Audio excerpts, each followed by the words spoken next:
Honorable the Vice President.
Minister of Agriculture, Land and Fisheries. Mr. Vice President, as I was saying before the break, I was addressing the contradictions of my colleague Senator Ramdeen. And I made the point that on the one hand, Senator Ramdeen was saying that the bill will do nothing, and he's entitled to that view. But then he also goes on later on in his contribution to talk about the bill being a grave interference with the absolute right to trial by jury. And that, Mr. Vice President, is the fundamental misconception in the argument. This bill does not take away any aspect of what Senator Ramdeen describes as the right to a trial by jury. This bill, in fact, does something more. It adds the option, and the option is at the election of the accused, to a trial without jury. And that is a fundamental misconception of the argument. Nothing in this bill, Mr. Vice President, disentitles an accused to a trial by jury. The other contradiction, and there were quite a few,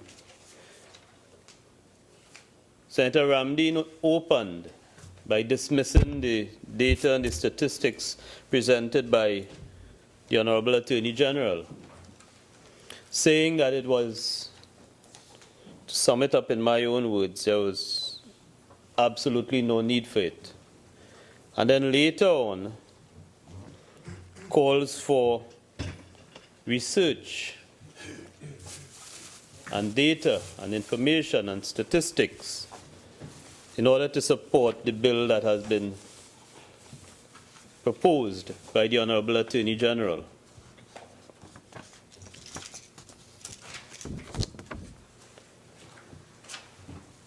The other part about Senator Ramdeen's contribution, Mr. Vice President, is that while he holds this right to trial by jury to be absolute, I was very happy towards the end, when he got to his suggestions, to hear from Senator Ramdeen that there are opportunities, or there could be opportunities, for trials of a criminal nature to proceed without a jury.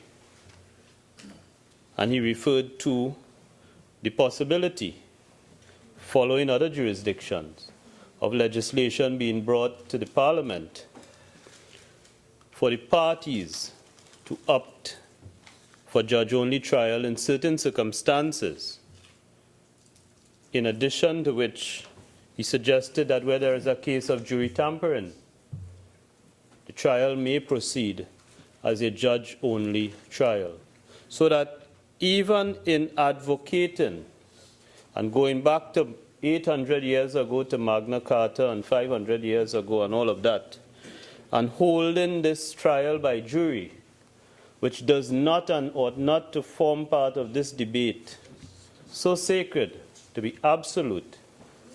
In another breath, Senator Ramdeen puts forward the circumstances in which our jurisdiction can introduce legislation which allows parties in criminal trials to proceed by judge-only trial.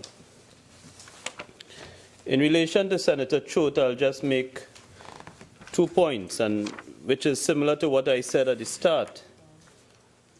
With all due respect, Senator Choate's arguments, and I anticipate a lot of what we'll hear in relation to this bill, argues for everything that is not in this bill.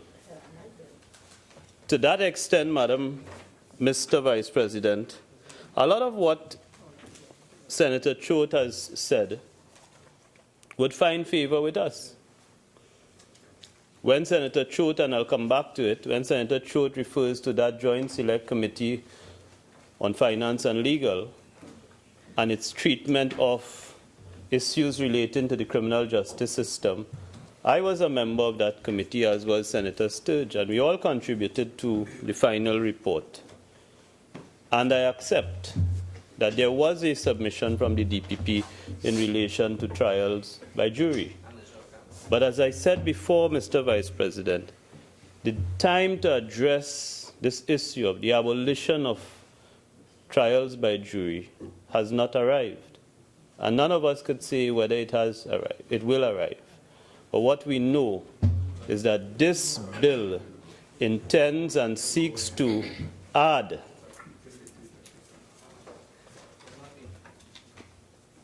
the option for a criminal accused to seek a trial by judge only. And that is simply what it does.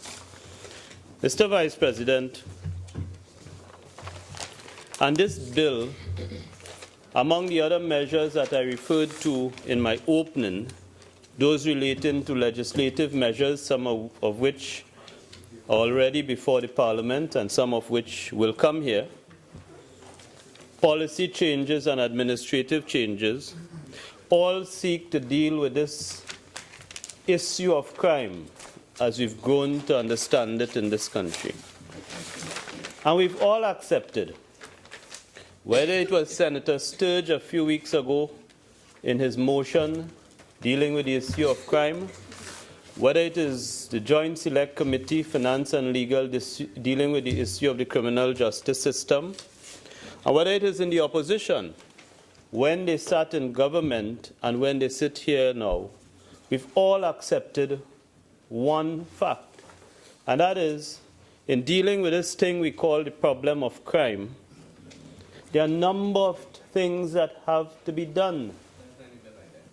Several different things at different stages. We've all accepted as a society that Trinidad and Tobago is not what it was even in the early 1990s. This has become a changed society. In fact, a few weeks ago when Senator Sturge proposed his motion, he identified in relation to murders, for example, he laid out this problem of murders in 6 or 8 different categories. And it was very interesting. In fact, as he ended, I thanked him for what was unusually a very interesting contribution. And the 6 that he listed, or the 8 that he listed in relation to murders, tells us that in 2017, Trinidad and Tobago has become a far different society as it was 10 and as it was 20 years ago. And let me see if I could go back to my notes, Mr. Vice President, with your permission.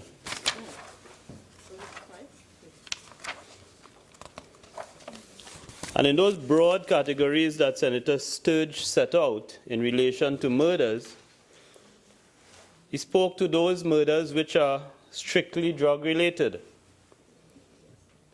He spoke to an existing turf war between Muslims and Rasta City.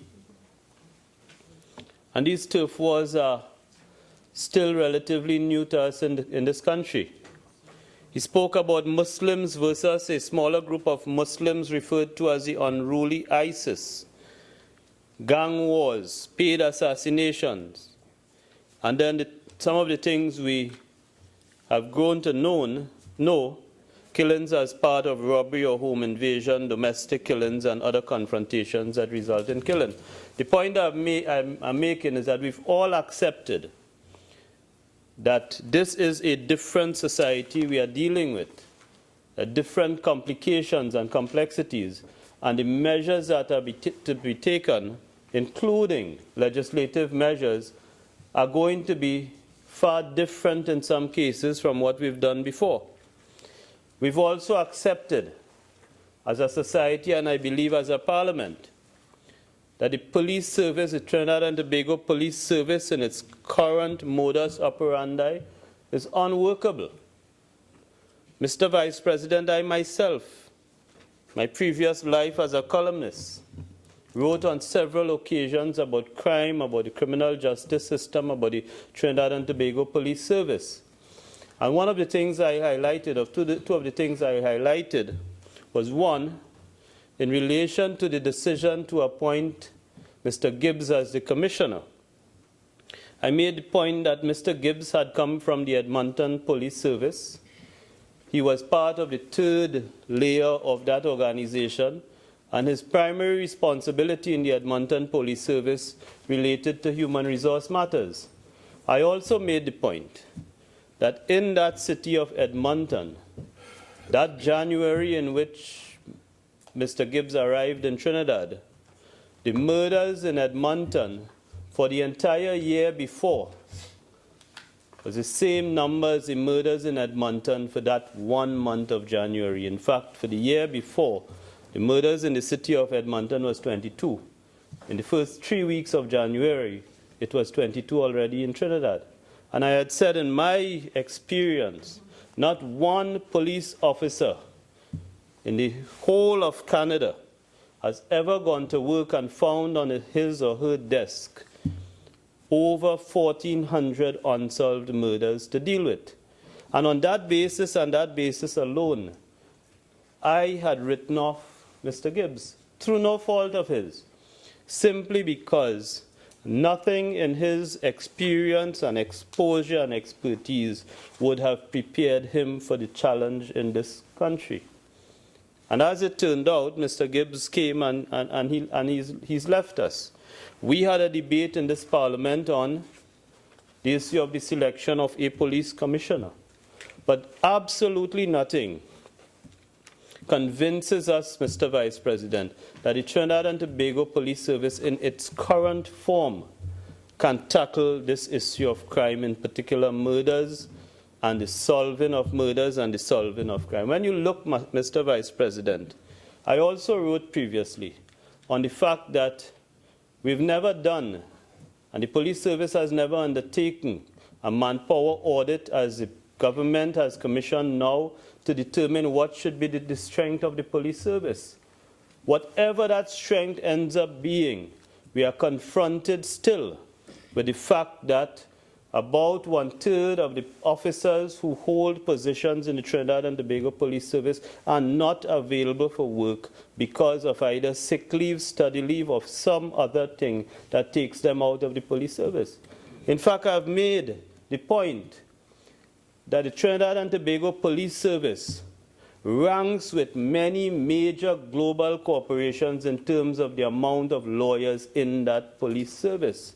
And that is simply because police officers, and we should not deny any citizen of this country the opportunity to uplift and upgrade themselves, but police officers have been able to use their leave and use various mechanisms to go through the degree program and go through law school and all of that, at the expense on many occasions of the policing that is required in our country. And that is only the police service. And when we get to the judiciary, Senator Choate is right. Every judge that is not sitting on a bench and every judge that is not expeditiously delivering judgments creates a problem for our ability in this country to deal with crime. And what we need to do, as we've pointed out in that JSC report from the Finance and Legal Committee, is to deal with a series of things, including legislation, case management, time management, and resource allocation to the judiciary. And as we do that, Mr. Vice President, the reality, and some of what the Attorney General touched on, the reality is that the backlogs which once faced the judiciary and were once seemingly on the road to being cleared continue to exist. And what the data shows us is that they will continue to grow and grow. And this bill, if it is only to create the prospect, and if it is only to create the smallest prospect that in relation to new matters coming down the pipeline, this bill may assist the judiciary in dealing with criminal trials in a more expeditious manner. It is something new, and the fact that we are dealing with something new does not make it unworkable if we give it an opportunity to be put to the use of the judicial system.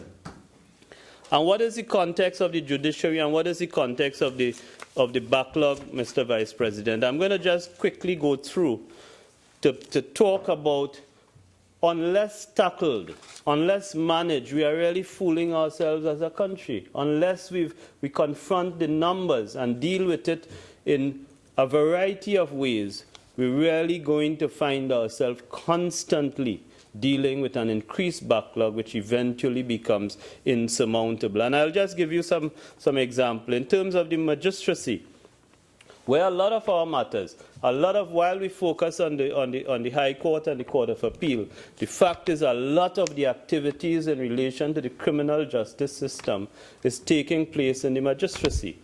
And one point that has never escaped me since I read it in an annual report of the judiciary is a point made in the 2013 report of the judiciary, and something that I do not think that a lot of us appreciate. But the fact is, when you talk about the magistrates' court, we add to the caseload of the magistrates' court about 50,000 new motor vehicle matters every year. It's as simple as that. And that bill that has been laid in the Parliament to deal with motor vehicle offences intends to deal with that number, 50,000, and in some way reducing the need to go into the court and reduce the time and the way it is dealt with in the court. That simple measure, if we can take that category of matter off the magistracy, it would free up a lot of judicial resources to deal with the more serious matters which are dealt with in the judiciary. And the caseload, for example, on an average daily basis, Mr. Vice President, on the high end, you have a court like the St. George West Court, where a lot of criminal matters go to the court.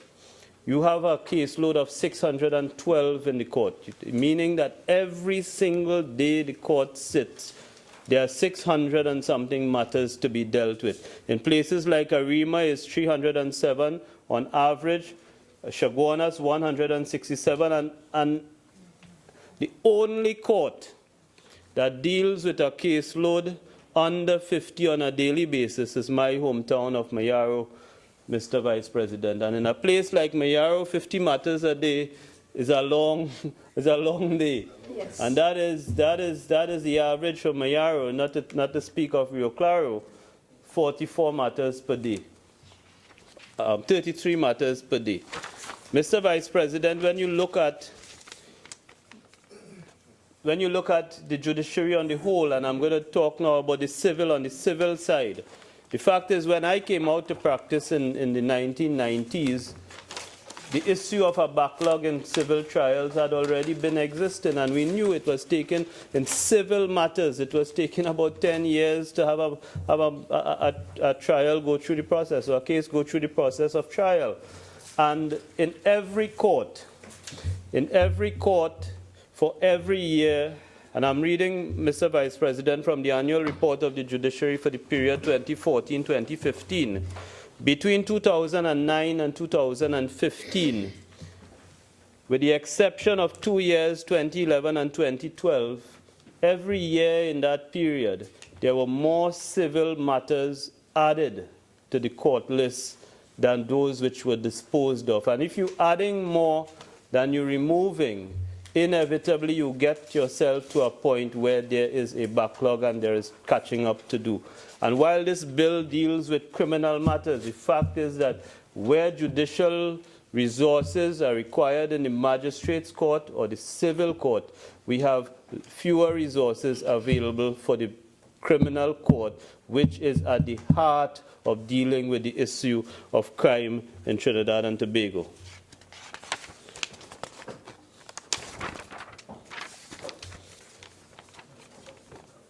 That report also made a very interesting point, Mr. Vice President, and I'm using 2014-15 knowing that there has been no significant change since then, and if anything, it has gotten worse. The fact is, by 2014-15 in the judiciary, even though there were fewer matters being filed on the civil side, even fewer matters were being disposed. So the fact that we had fewer matters being filed did not help the situation. The problem was that the matters were not being disposed as quickly as the judiciary would have liked it to. Minister, you have 5 more minutes. Thank you, Mr. Vice President. I need no more than that. Mr. Vice President, in relation to murders, which is the piece of data we always cite, if I go back to Senator Sturge's contribution on his motion, he made the point, he gave us some data going back to 1994. Of course, he made the point to show that somehow under the PNM, the murders were more. And that is a very difficult argument to maintain. But what I used the information he gave to do is to say, cumulatively, from 1994 to 2015, there were more than 6,000 murders in this country. And for no country, for no island with a population over 1.2 million people, that figure is acceptable. But more importantly, what the judiciary tells us in its 2014-15 report is that between 2009 and 2015, in that 6-year period, there were a total of 105 murder trials in that 6-year period. So let us look at it, Mr. Vice President, because as I said, I had written extensively on this matter. Let us say this country averages 500 murders a year. We have been told, and we understand from the police data, that the detection rate is 15%. So it means that out of every average 500 murders a year, the detection rate or the number of arrests made in relation to those murders are going to be about 75 a year. We also know that the success rate of the prosecution in relation to murders in Trinidad is under 15%. It's under 15%. So what we're doing, what we're dealing with as a country is the accumulation of persons incarcerated on capital charges in the prison. And those awaiting trial number more than 900 right now. We have a problem with the pace of which trials are conducted. And even the judiciary points to the fact that there is a very small pool of criminal lawyers operating at the criminal bar who are selected or who are chosen by the accused for trials. And in some cases where a trial, for example, like the Vindra Naipaul murder trial, and Senator Sturge is back, he was in that trial, where a trial like that is proceeding in Port of Spain. Murder trials around the country or different criminal trials have to be postponed on account of that. So it's not just the growing number of capital and non-capital criminal law cases we face as a country. It is also the time it takes to complete trials, the issue of the access to lawyers, and the way in which that impacts it. There's the issue of the cumbersome nature of a criminal trial. I have myself never done any. But I know the cumbersome nature of it, and those on the other side have already also suggested ways in which we can deal with the way criminal trials are conducted as we retain the system of the jury. But the point is, Mr. Vice President, consistent with what a lot of us have been saying, the issue of crime has to be dealt with using a series of measures, some of which are legislative measures. We may not always agree on the word-for-word content of every bill that is presented in this Senate. We may not always agree. But I think if it's one thing we agree as a responsible Senate and we agree as a country, that we need to deal with this thing we call the issue of crime, because not one of us as individuals can deal with it. We have to deal with it collectively. And this legislation, all it does is adds to what we accept in our system as criminal matters being tried by juries. It adds an option for an accused to determine or to decide that that accused believes that instead of a trial by jury, the accused wishes to proceed by trial by judge alone. And that is all this bill seeks to do. Another day will come, Mr. Vice President, we may or may not be here, when this Parliament, the Senate, will come to consider the issue of jury trials, the issue of dealing with the conduct of criminal trials, and other matters relating to the criminal justice system. Today, we are here for the simple reason, and I don't think there are many people who are going to speak on this bill who are going to be able to attack what this bill intends to do. If we listen carefully, we'd be hearing arguments around what else should be done to rid this country of this issue of crime. I thank you very much. Senator Sobers.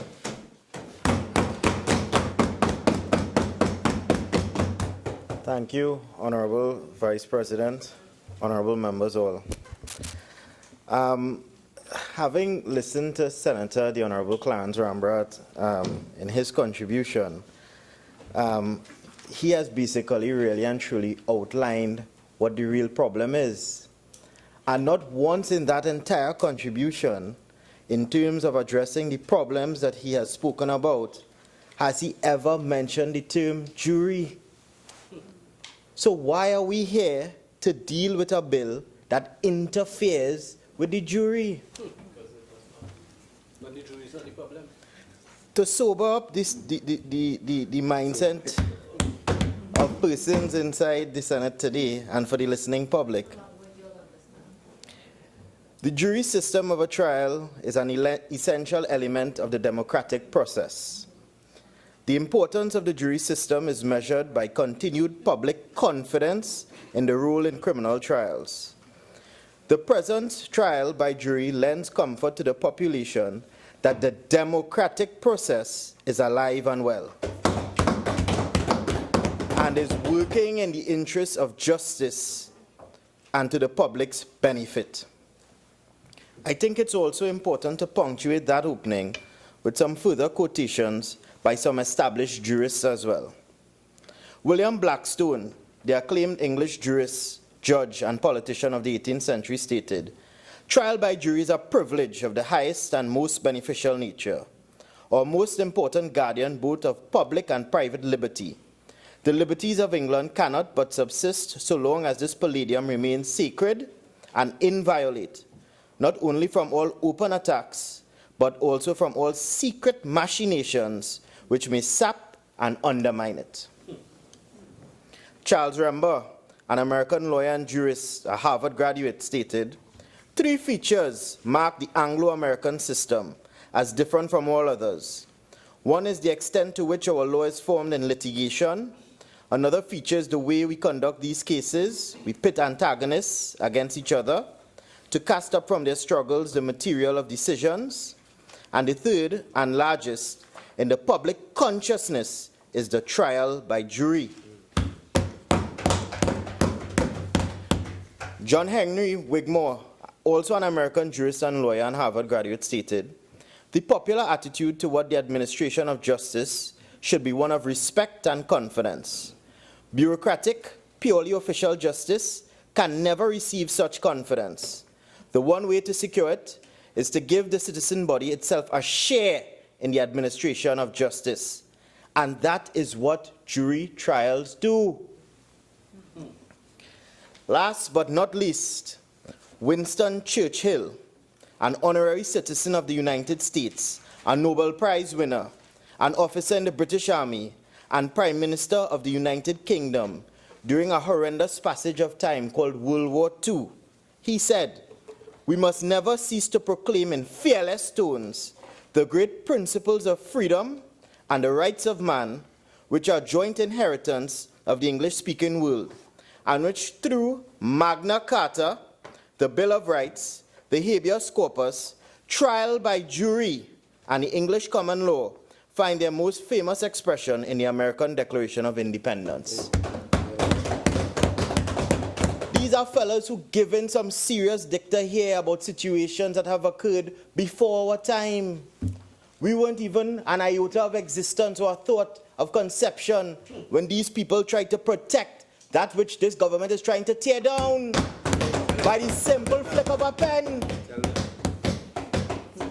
I mention these quotes to this honorable House because I think them extremely important, that they should be at the forefront of everyone's mind going forward in this debate.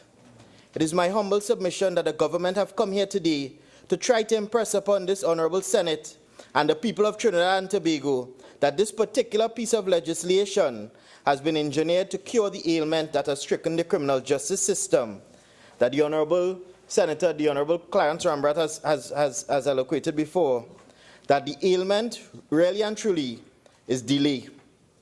That justice delayed is justice denied.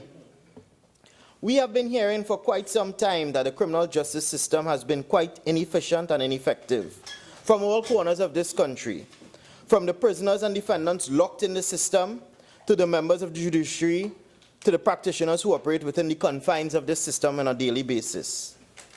Having said that, the state's response or provision of a solution is to introduce legislation that, in my humble opinion, secretly and in a most clandestine way, interferes with the sanctity of the jury system. That eventually their diabolical plot would be to slowly erode the jury system and singularly replace it with trial by judge only. The Attorney General himself, the Honorable Attorney General himself, said that it was a step in another direction. Where is that step going? Oh, Lord. I am not clairvoyant, nor am I prophesying to be, but my intention later on in my submissions would clearly paint a picture of this horrendous path that the government intends to carry the people of this country on. I would like to briefly touch on some of the arguments raised in favor of trial by judge and the jurisdictions in which they operate. And in so doing, I would also delve into the plethora of disadvantages of such a system, and conversely, the advantages of trial by jury.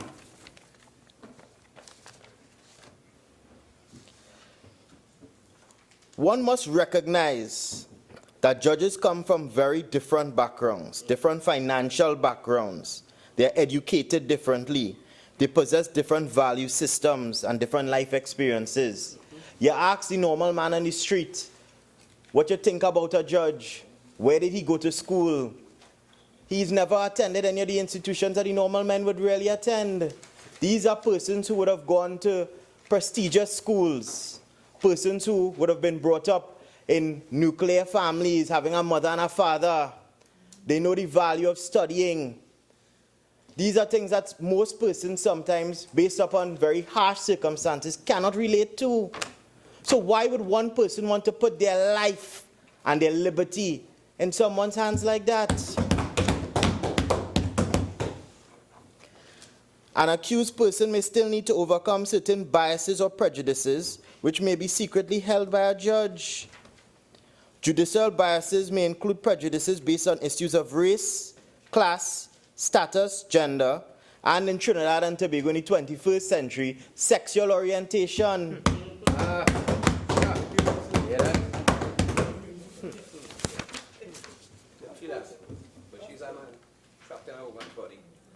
The human nature of a judge as well. Thank you, Mr. Vice President. Ask him to withdraw that statement. Thank you.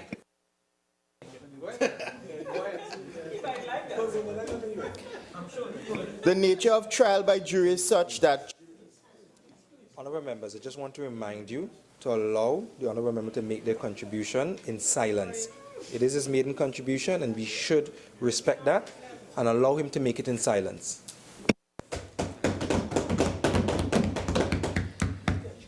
the nature of trial by jury is such that juries are prevented by the rules of evidence or by the use in criminal proceedings of the voir dire from hearing about matters deemed inadmissible or prejudicial.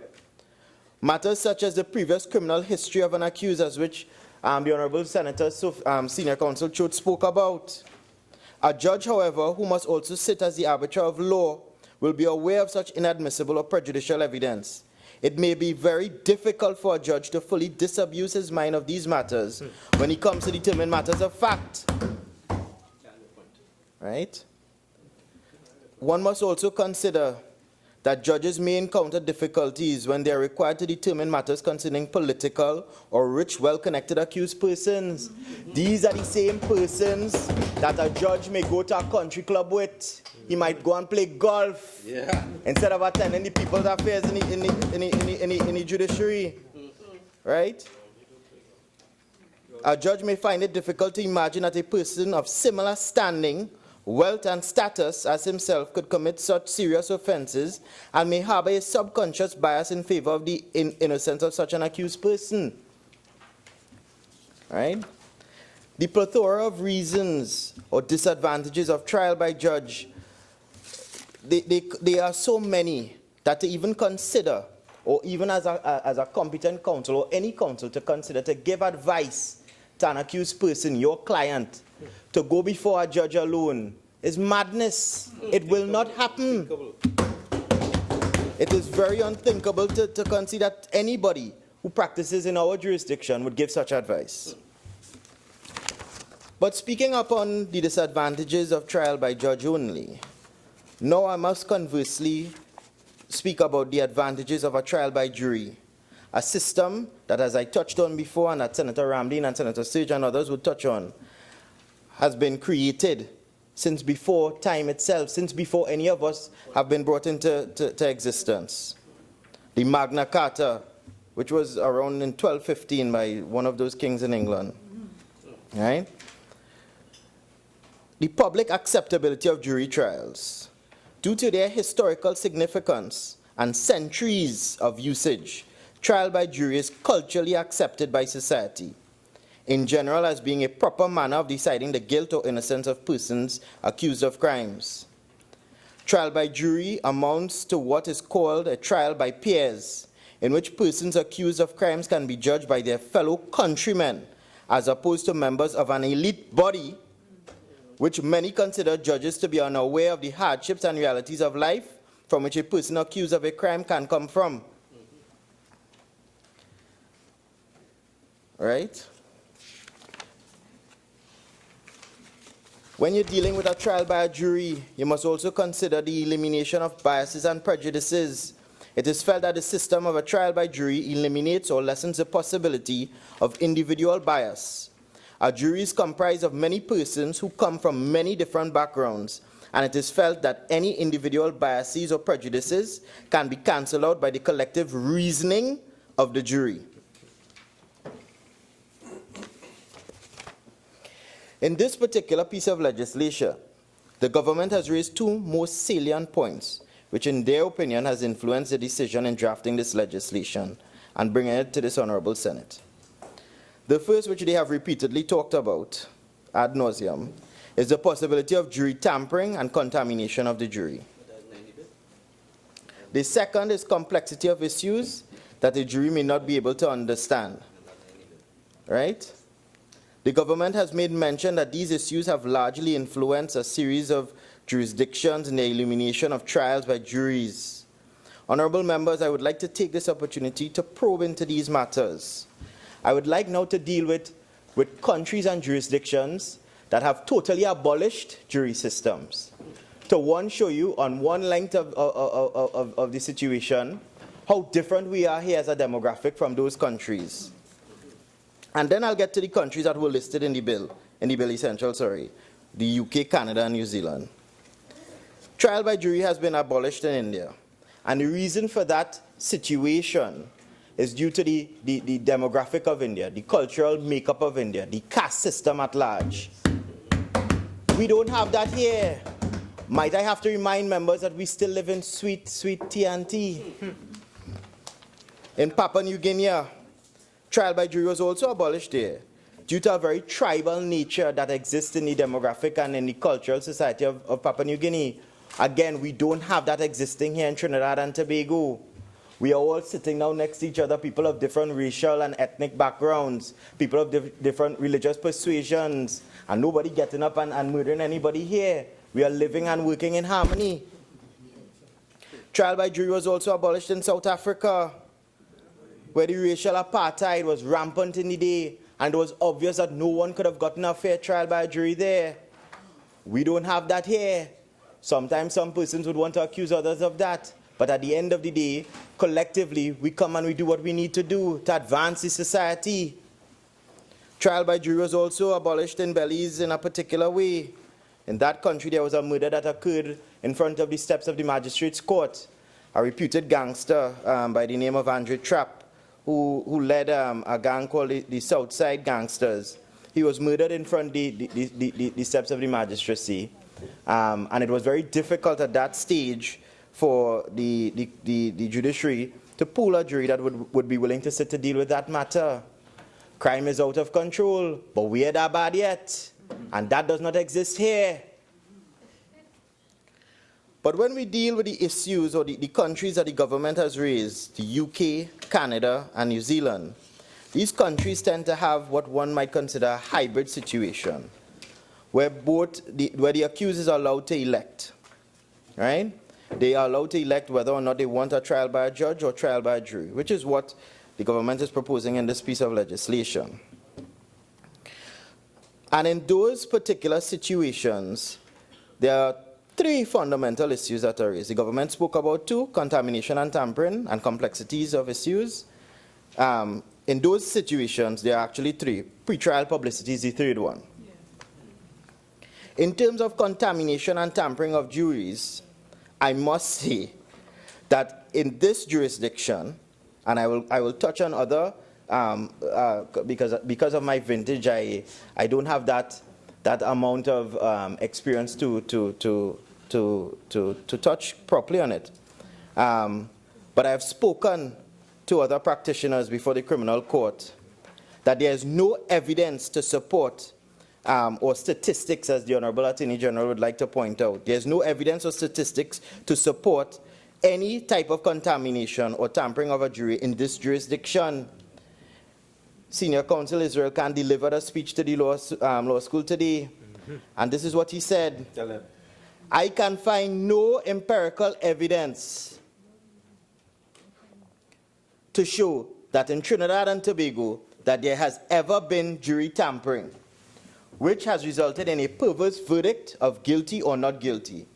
In my 38 years of practice at the criminal bar, I am totally unaware of a single case in which jury tampering resulted in an acquittal or conviction. I am suspicious that one or two jurors or even more held out for an acquittal in the face of cogent and compelling credible evidence in proof of guilt in murder and other serious offenses, and the result were hung juries. But there is no evidence in his experience to suggest that any jury or any juror who served in the courts in this country was ever tampered with or contaminated. One would want to follow up on that to say that it is much easier, obviously, to tamper with one judge, either by him or by his family, or to contaminate that one judicial officer, than 12 men and women or 9 men and women. And to go a step further, there's evidence, there has been scenarios in this country where a judicial officer will be in the magistrate's court was in fact tampered with. He accepted a bribe. Any law student who goes to the law school will know of that individual because he comes there and he lectures. Mr. Jagisa. Senator, I just ask you to be very careful, especially imputing improper motives on members of the judiciary. Just be very careful. Grateful, please. Grateful.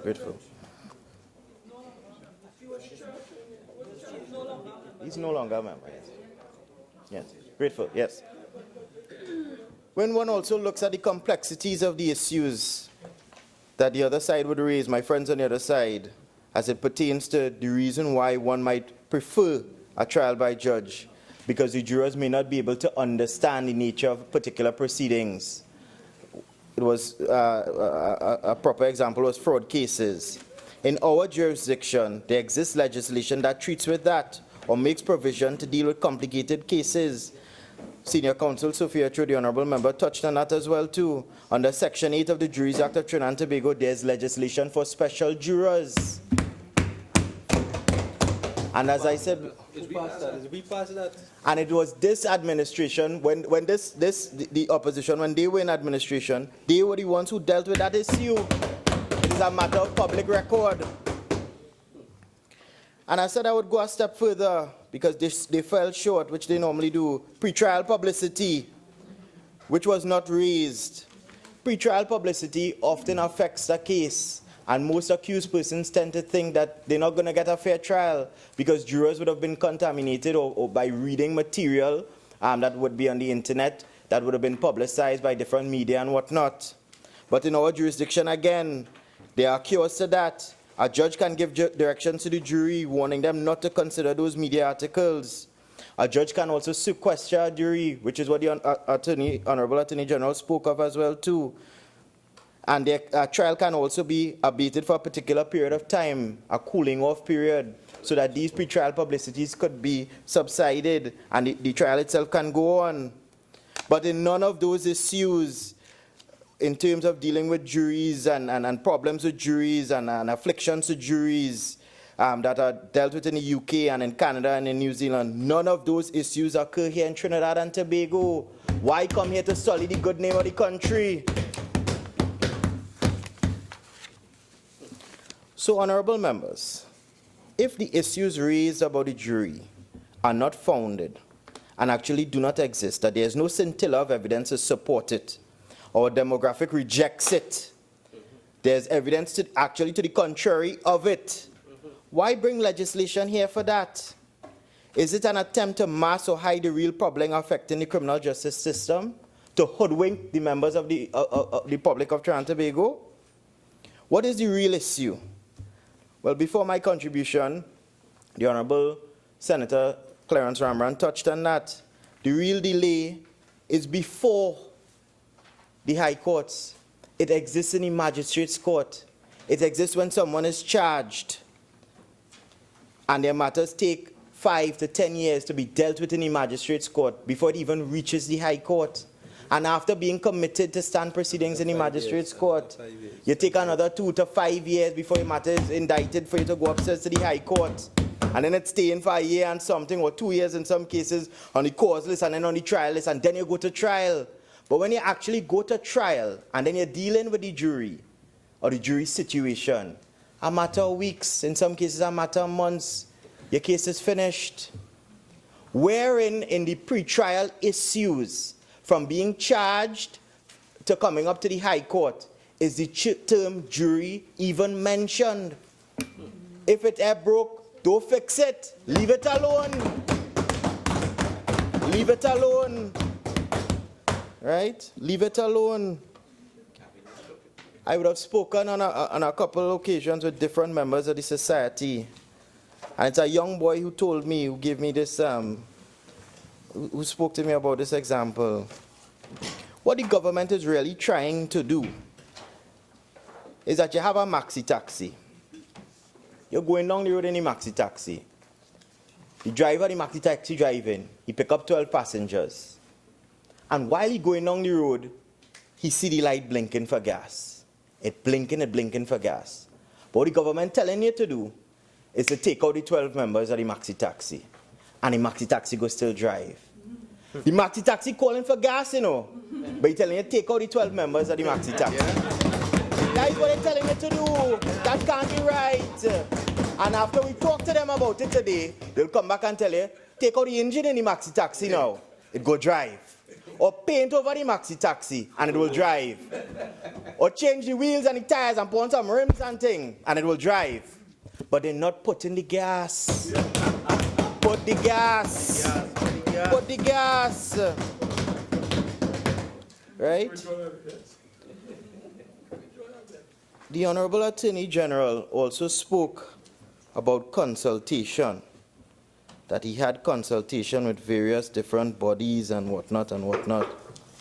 And he spoke to different people about this bill and what they want and what they feel and all sorts of stuff. He called different persons' names. But he presented no documentation to show what these people said. As usual. You could consult from now till thy kingdom come, but you're not telling us what they said in the consultation. He mentioned Senior Counsel Pamela Elder. And I want to touch and say that she said in an article, right, that she would rather burn her robes than practice in a juryless system. And that is how I am more than certain most reasonable members of the criminal bar would feel. As it pertains to consultation, I am a practicing criminal attorney. And I am a member of the Law Association. I received no email concerning this. No call to come to caucus, no call to listen, to talk about what we feel about this bill. I'm a member of the criminal bar. I received no such notice. So I was not consulted. Or else I would have said what I'm saying now, so they wouldn't have to reach this stage. And I'll tell you something else about that consultation. I felt hurt that is the position that was adopted by another fellow attorney, who is supposed to be the titular head of the bar, that he would bring a bill here today without getting proper consultation. That I, albeit very junior in my call, that I wasn't consulted, that no one wanted to hear what I thought about the situation, that I had to receive a phone call, and it's not any partisan situation. I had to receive a phone call from another senior practicing criminal attorney in San Fernando to tell me, this is madness. You ever get any call on this thing? You receive any email? We get emails all the time from the Southern Assembly to come to the High Court on different areas of law, things affecting the country. And this, which you bring and you lay in the Parliament, we ain't get any consultation on that. We weren't called to speak about this. We weren't called to speak about this. I do apologize, Honorable Vice President. We weren't called to speak about this. And it was very hurtful. Very, very hurtful. Very, very hurtful. I must also say that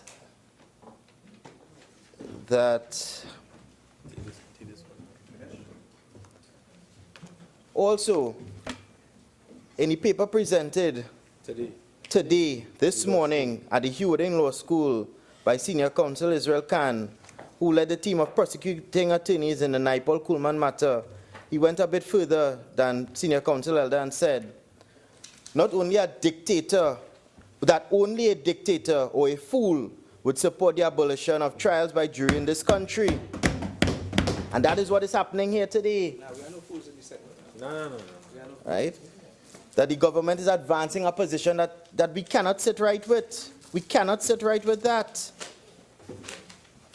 It cannot be right for the state to propose any solution to the admitted problem of the criminal justice system, to propose instead of fixing the system for which it was meant to exist in a manner envisioned, that we must idly watch as all they come into the house to do is to patch a pothole.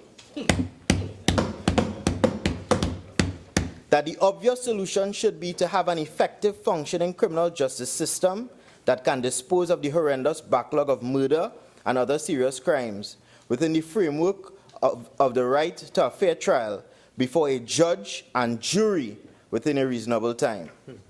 That to propose any other legislation, especially in this ad hoc manner, that would appear to suggest that the jury system does not work or that it contributes to the backlog and delay, or is a farce. And being a member of the society, the Law Association, and also the criminal bar, it is something that we cannot support. That this government should not bring legislation that is clearly a situation where they are actually putting the cart before the horse, but should deal with a plethora of issues first that contribute to the real delay. On Sunday gone, it was mentioned in a press conference by the good Senator Ramdeen that sometime last year, the leader of the opposition, in her wisdom, thought it best to meet with the Prime Minister and to offer up strategies and options of things that could be put in place to treat with this issue. Things that should be done first to try to try to dispense with the delay that exists in the criminal justice system. Low-hanging fruit. Low-hanging fruit, a series of low-hanging fruit that the opposition worked tirelessly on, that the opposition itself consulted with several persons on. And that, no legislation for that. and these are things that don't require any legislation whatsoever.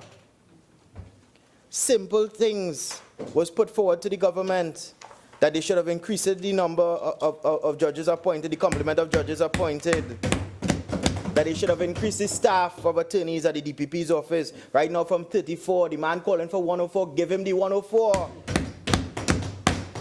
That they should appoint and train more police officers, especially as it pertains to crime detection, so that that aspect of people getting arrested and the charges actually sticking when it go to court, it would work. That they should triple the budget for legal aid, or in some cases quadruple it. That they should deal with the backlog at the Forensic Science Center. That they should have real-time recording systems in the court. I practice in San Fernando Magistrates Court and we still have to wait for them to write the notes. These are some of the proposals that were already given to this government over 6 months ago, and nothing has been done. They accept everything and nothing has been done. So to come here today shows, and to propose this bill shows a lack of commitment and seriousness on their part. And that cannot be the answer.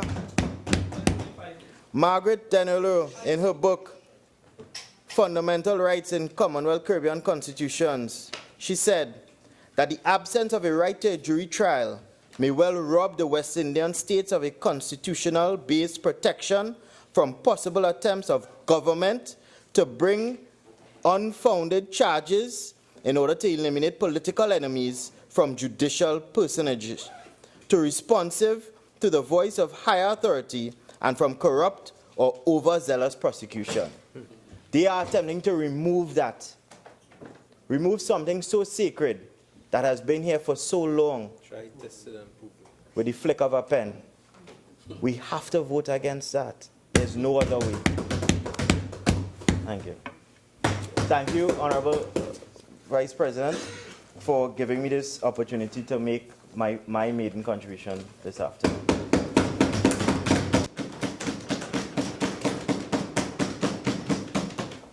Honourable members, at this time I just wish to congratulate Senator Sobers on his maiden contributions in this House. Senator Roach. Thank you, Mr. Vice President. My only purpose for contributing in today's debate is with the hope of adding to a matter of great concern some value to our citizenry.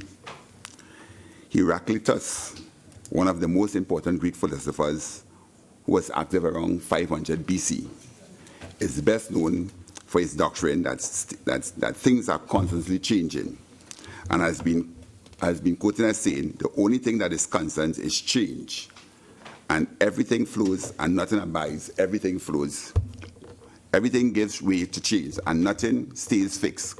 Cool things become warm, warm grows cool, the moist dry, parched becomes moist. It is in changing that things find repose. He said, life is like a river. The peaks and the trough, pits and swirls are all part of the ride. everything is constantly shifting and changing and becoming something other than what it was before. The relevance of this observation, Mr. Vice President, is most apposite today in our society, particularly at this time when clearly society is calling out and demanding significant institutional, political, environmental, economic, legal, and regulatory change, which is necessary if we are to reconstruct and evolve into a society we want and so desperately need to be a society that has respect for the rule of law, where justice is swift and certain for infractions of the law, where there is equity and equality of treatment for all, and it is a safe and secure place to live in. A society that is non-racist, non-sexist, where freedom of expression and association are valued and respected. And a society where, as a people, we can all live in harmony and peace while eking out a reasonable living, come what may. To achieve this noble imperative of an enlightened and progressive society, Mr. Vice President, change is not only necessary, but inevitable. Ironically, change is an aspect of life that most people dread, even if it may help them to live a better life. This is where strong leadership is needed to persuade people who may be apprehensive of such change that it's all right to embrace same. Mr. Vice President, in this regard, it is up to us as legislators to explain to the public why change may be needed at this time as regards modifying or abolishing the need for jury trials in the criminal justice system as it exists today, and replacing with a more efficient system, perhaps of trial by judge alone or some other arrangement, one that is particularly sensitive to our circumstances in Trinidad and Tobago. Just like we invented the steel pan, so too we can be the leaders in prescribing an alternative to jury trials that we inherited from our colonial masters and courageously derive an appropriate criminal trial that meets our local needs. In Sunday Express on Sunday the 12th of March 2017 at page 11, prominent Jewish justice warns Caribbean people jealously guard rule of law. This was a remark coming from none other than Justice Adrian Saunders of the Caribbean Court of Justice. Among other things he had to say, mental slavery. He said, Justice Saunders said, remnants of self-mutilations can still be seen among post-colonial Caribbean people. A major challenge we still face, as one of our most famous artists has said, is to emancipate ourselves from mental slavery, to imbue ourselves with the confidence that every responsible adult who must stand on his or her feet. Yes, at times we may wish to emulate or draw on the experiences of others if the example is useful and suitable to our unique circumstances.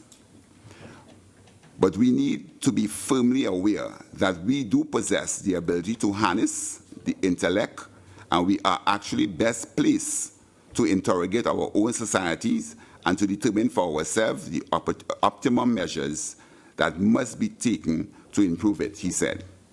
If I had to sum up our principal responsibility in this age, I would say that it is to maintain and enhance the rule of law.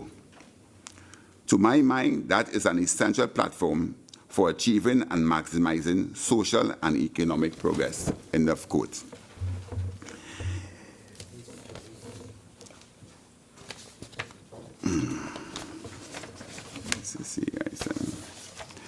The criminal justice system, Madam President, Vice President, yeah. The criminal justice system is comprised of the following elements. The police, whose function it is to investigate and charge persons for breaking the law. The Director of Public Prosecutions, whose duty it is to prosecute persons for breaking the law in proceedings before the court and also to advise the police on criminal matters, on criminal law. The defense attorneys, who provide legal advice and defense to persons charged with breaching the law. The judiciary, made up of the magistracy, the assizes, and the Supreme Court, that try or adjudicate criminal matters brought before them as independent arbitrators. They are to ensure that persons are given a fair trial when determining their guilt or innocence accordingly, based on the evidence adduced and the application of the law. And next is the prison, supervised by the correction or prison officers who are responsible for the safekeeping of the inmates or prisoners for the duration of their sentence in humane conditions. Madam President, if we are honest with ourselves and the public, we have to admit that our criminal justice system, as it exists today,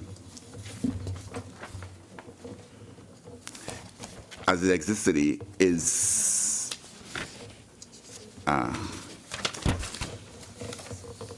maybe in need of change. There are a number of things that one can identify, some of which has been identified by my fellow senators concerning the criminal justice system. And as I said, it is a system as opposed to a procedure, a particular aspect of it. There are a number of things. And along the spectrum or within the system, there are a number of flaws, there are a number of things that can be improved. Today's debate concerning one of which may be an attempt to bring some sort of amelioration, some sort of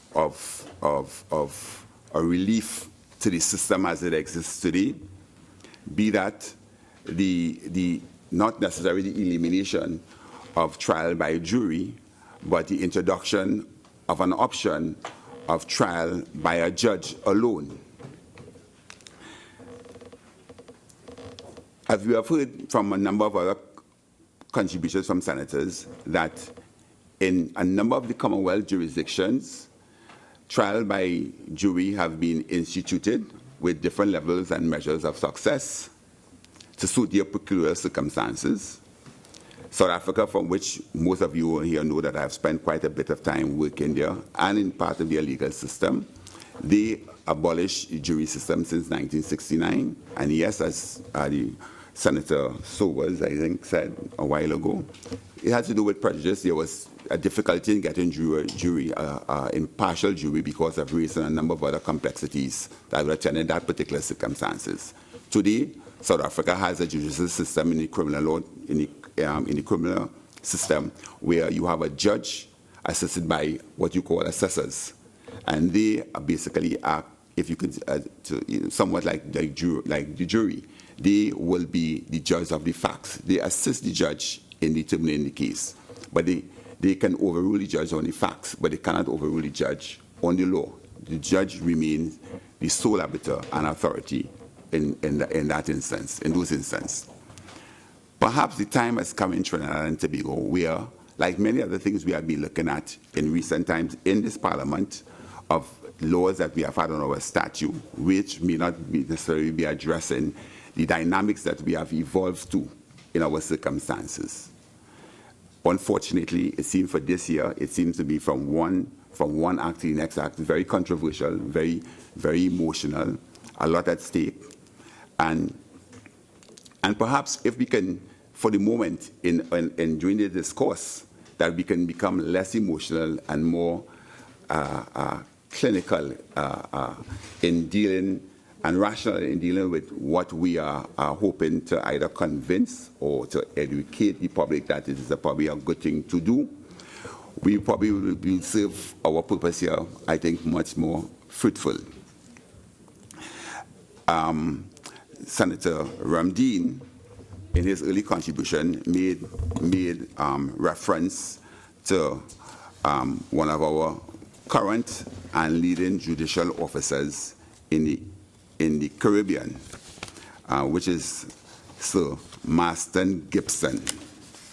So Marston Gibson, I had the privilege, Madam President, to be a student at the time when he was a lecturer at the University of the West Indies campus. And I can tell you he was a very astute and highly gifted and intelligent, and had a highly intelligent legal mind. He rose to the stature of Chief Justice of Barbados from a humble working class background, very familiar with the struggles of the ordinary man, not only in Barbados, but in the wider English-speaking Caribbean. I am proud of his success and congratulate him for his most distinguished achievements. I say all that to say, as to lay the foundation of my contribution, as I would like to quote from his address generously today. His research has captured most, if not all, that can be said on this topic.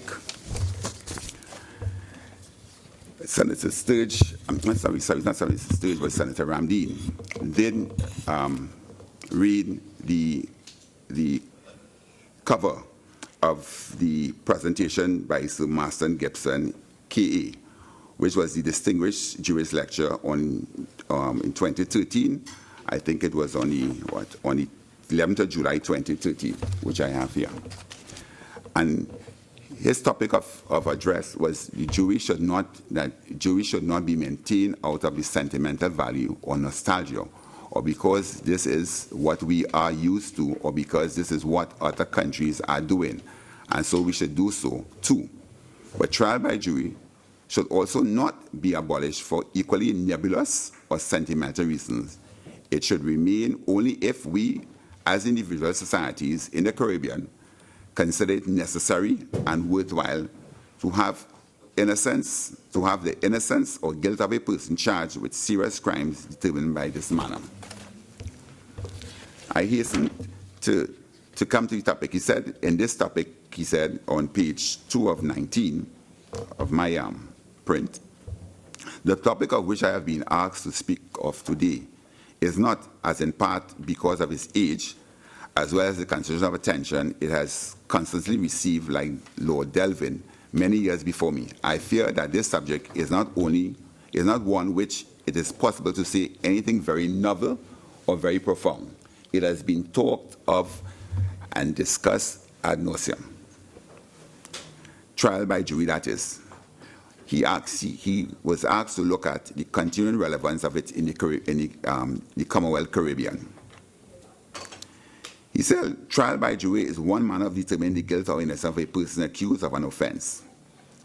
Its history precedes both the European discovery of our islands and the political independence that most of us subsequently obtained.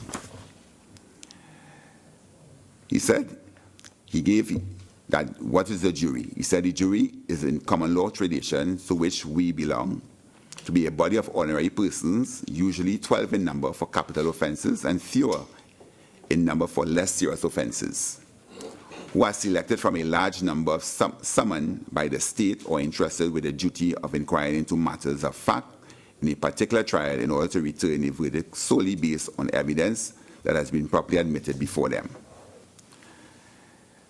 I hasten to add, the jury, we have heard speaking about today a lot about peers, the word peers, P-W-E-R-S, which is a Latin word coming from the word pa, which means on the same level.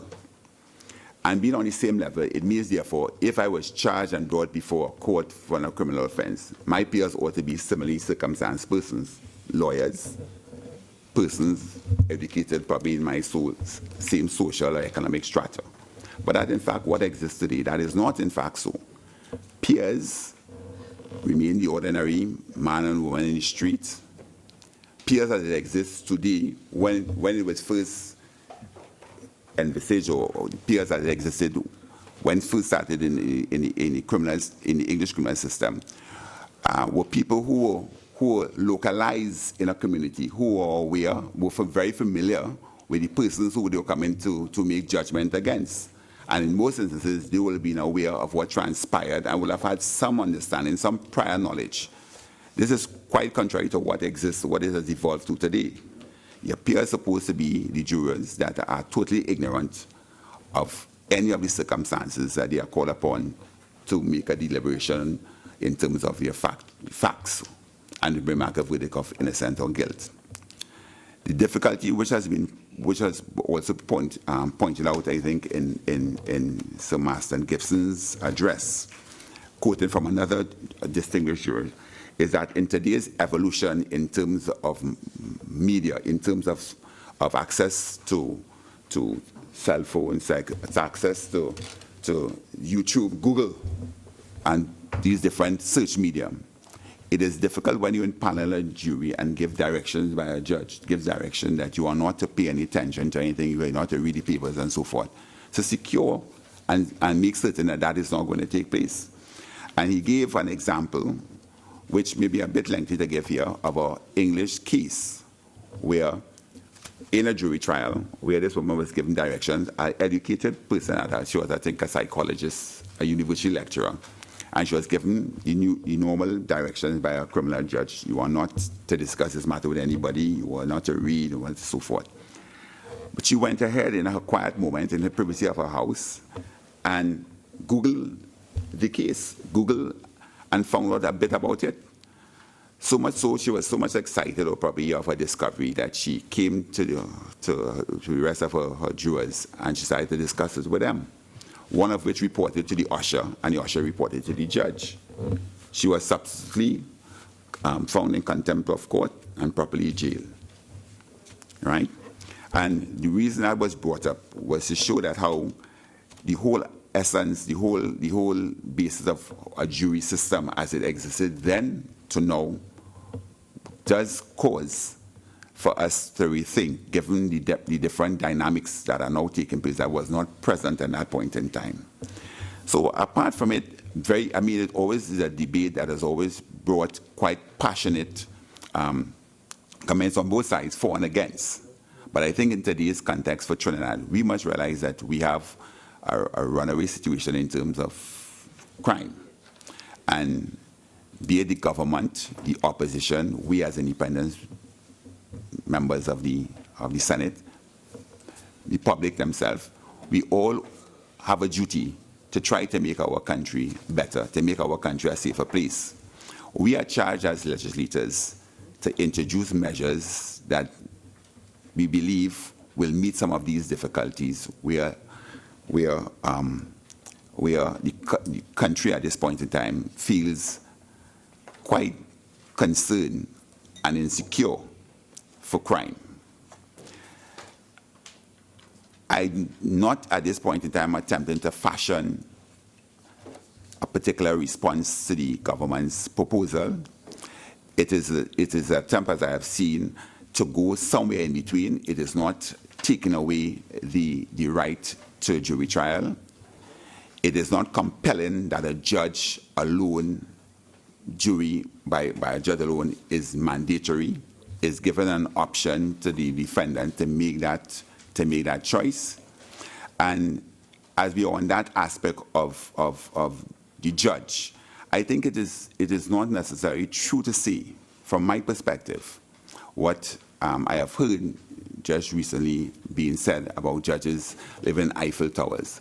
I think that is a thing of the past. I don't think that represents modern day society, especially in Trinidad and Tobago. If you look around here, the number of lawyers in here, we are all coming from a different background. We all congregate and lime and socialize in certain environments. A judge, by his very nature in a small society, sometimes must exercise some level of circumspection in who he limes or she limes with, because very well tomorrow morning you might find that person coming before you and you may be compromised. But it does not necessarily take away from the fact that the judge is isolated from society and what goes on in society. That is far from the truth. That is very far from the truth.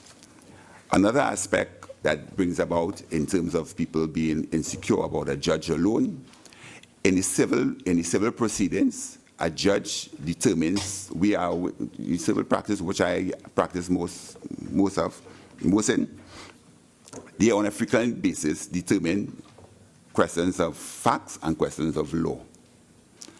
And they have to give reasons for the decision, which is something that is absent and has been said before, and if one is being totally honest, which is absent in a jury case. A jury can give a decision based on the facts, set somebody free without giving an iota of a reason, and they are not compelled to. And there's nothing to be done about it. So therefore, a judge who is constitutionally protected a judge who is charged generally in dealing with matters in the civil arena, which I am accustomed to more frequent than I did. At one point in time, I had a practice in the criminal court. When I left this jurisdiction, I decided I would not continue significantly in the practice of criminal arena, but more so in the magistrate courts, where anybody will tell you, any criminal of the criminal lawyers present here or elsewhere will tell you, most of the criminal matters are dealt with in a magistrate court, and a magistrate deals with both law and facts and make a determination, and a magistrate can impose significant sentences against a person. The safeguard to all of these, in all these instances I'm speaking about here, is the fact that they can be appealed. They are supervised by a superior court to the fullest extent. So therefore, in an instance where you may have a judge dealing with a matter alone, he or she must give reasons for his determination or her determination, which can be supervised by a higher court. Not so in the case where a deliberation and a decision is being made and brought back by a jury trial in a criminal matter.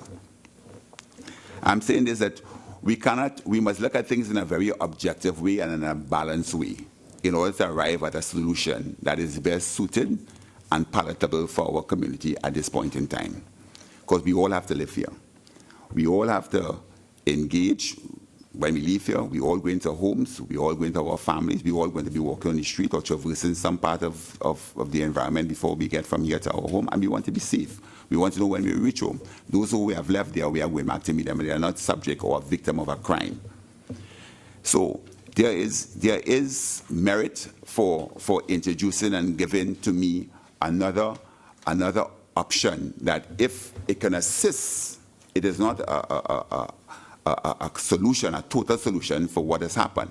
To me, we need better trained police officers. We need better resources. I think the cars and so for police seem to be a waste of time, because I can travel sometimes on the road and not see a police car in sight for hours, or a policeman walking the beat for hours. We need, before we even get to the judge making a determination whether judge and jury or judge alone, if the evidence is not properly collected and that can suffice scrutiny by a court, it makes no sense in the system. So we have the element, we have that aspect to deal with better training for our police officers, a better equipped police officer. We have the problem with the DPP department. The DPP department apparently has been for a very long time understaffed, undermanned. They are only at this point in time able to attract lawyers that are not very well experienced to deal with very complex matters, and certainly puts the prosecution at a disadvantage. And then we have the very court system as well. We have the court system that is overburdened. Probably given the litigious nature that Trinidad has now evolved to, probably we need a lot more judges. We need much more physical space for judges as well. Probably more time for the judges as well. And then we have the defense counsel. As you heard, I don't know how true it is. I haven't seen these stats, so I don't want to repeat something that may be in error, but I stand to be corrected, that of over 2,500 attorneys at law that were called to the bar or received their license, their practicing certificate last year, out of 2,500, there are only 20 lawyers at the criminal bar. That is woefully inadequate in terms of providing defense for the public. That is woefully inadequate if that is so. And therefore, that again is a problem. What can be done to assist in making that? I mean, certainly a shortage of defense counsel will certainly impact upon the trials, how quickly trials can go. It's probably the time to have a public defender. The legal aid system we have heard is inadequate at this point in time. I remember before I left to go overseas to practice in South Africa, 8 years after being in South Africa, I got a check from legal aid for a criminal matter I did for $300. I can remember, 8 years after.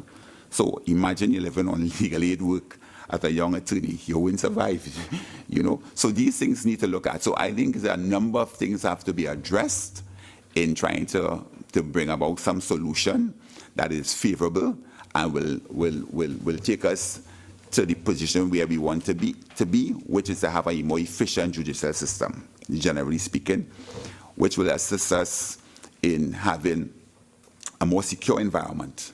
Because if crimes are committed with the ease in which they are and the frequency and the detection rate and the prosecution rate and the conviction rate is not certain, I guess we are treading a very dangerous, we're on dangerous grounds. And unless we can put our heads together, not our emotions, and try and fashion what is best at this point in time for us, we will be here just arguing and exchanging unnecessary insults in some instances, rather than trying to build a future and build a base and lay a foundation that we all can be proud of. I mean, a good example that just came out of the FACTA bill is that the role that the opposition played in helping to fashion a bill that was palatable to everybody at the end of the day. I mean, it wasn't a perfect bill. I mean, we can never get perfect law coming out of here, but we always have to strive to have as perfect as it can be, given the resources and given the circumstances. And Madam President, as the learned Chief Justice of Barbados said, there's little novel contributions or things you can say about the particular argument. It's one of policy, it's one of social engineering. And probably, as he also said, that one social study, sociological and criminological study was done by Professor Dio Saran, who is well respected in our jurisdiction, in the Commonwealth Caribbean.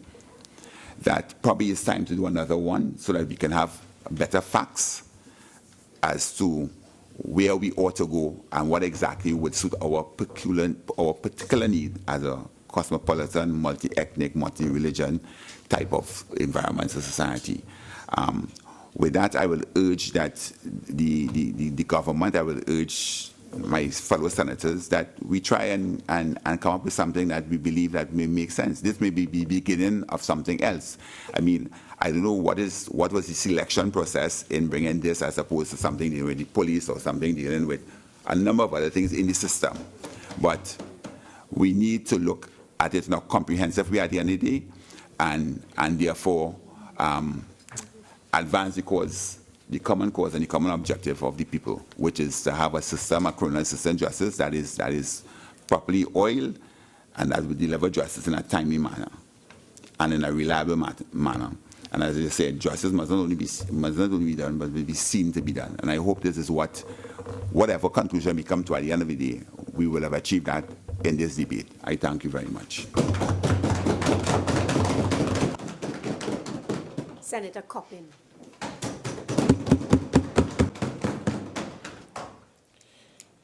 Thank you, Madam President, for the opportunity to contribute to this debate. Madam President, the Attorney General began his contribution by outlining these substantial amendments that this bill seeks to effect.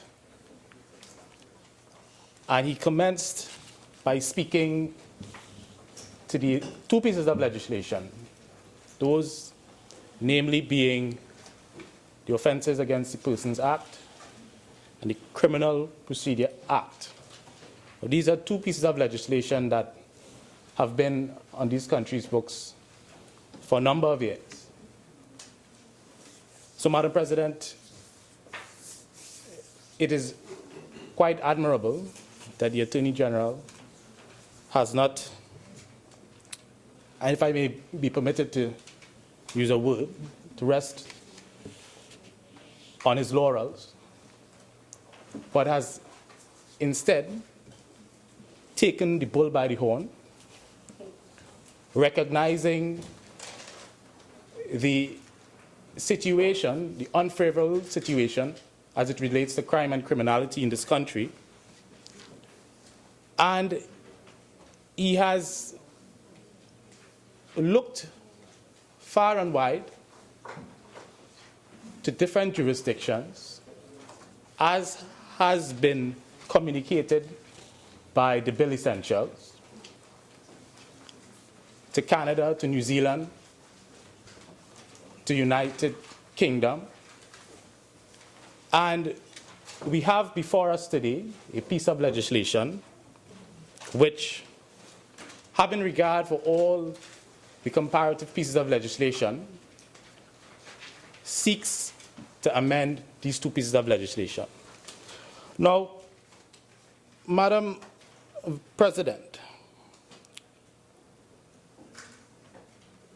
much has been said in this debate by eminent lawyers, attorneys, about the merits of the jury trial. And I would like to begin, firstly, by pointing out that this debate is not an indictment on, it does not seek to remove, it does not seek to interfere with jury trials. It speaks nothing about removing the right to jury trial. But in fact, Madam President, and I don't think anyone who has read the bill can deny, it is an undeniable fact, that this bill adds rather than takes away. And I have much respect for my learned friend, Senator Choate, who is senior counsel and is in fact the chairman in a committee which Senator Sturge sits, Senator Rambarat sits. And we were all very, very concerned when we commenced an inquiry on the case flow management, criminal case flow management system in Trinidad and Tobago. And it is during this committee that a number of persons, eminent jurists, the DPP was invited. Unfortunately, we were unable to get the submissions of the judiciary because they recognized the separation of powers, and there was a degree of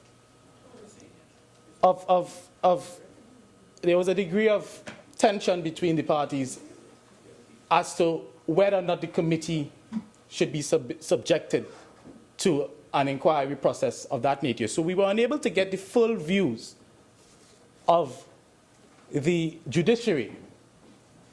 But, Madam President, what we do have, and I know Senator Choate will agree, is statistics.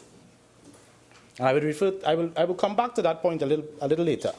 But what we do have is statistics given by none other than the Chief Justice, Madam President, the head of the judiciary, who is in charge of the administration of justice. And we have his speeches 2012, 2013, 2014, and like a recorder stuck on repeat, a recurring decimal, thank you.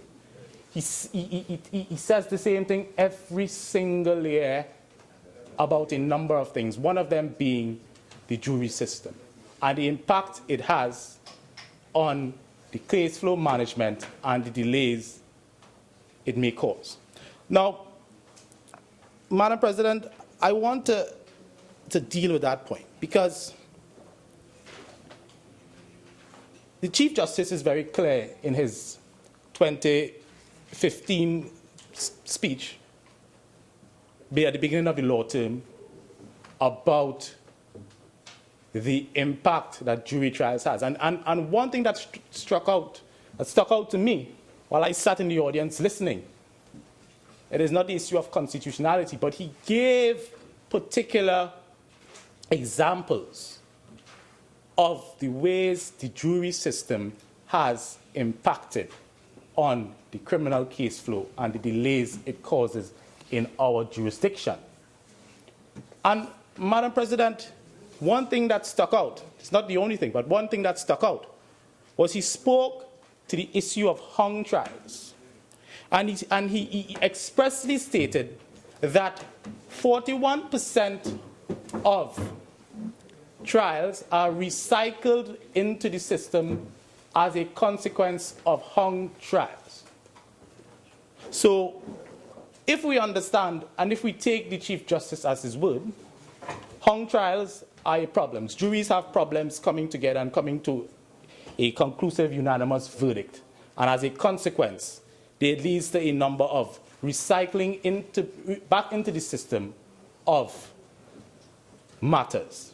And that is a concrete, undeniable fact as stated by the head of the judiciary of Trinidad and Tobago. So, Madam President, I believe it was, well, I know for a fact because I have it on the Hansard and I heard it with my own two ears, that Senator Ramdeen does not believe that this is a matter of the removal of jury trials. So for any of his colleagues to come afterward and to say otherwise would be in stark contradiction to what Senator Ramdeen has said. He says it's unanswered. I do not believe that this is a matter of the removal of trial. He says about interference, but he says this is not a matter of the removal of jury trials. That's on the record. So I don't expect tonight or whenever.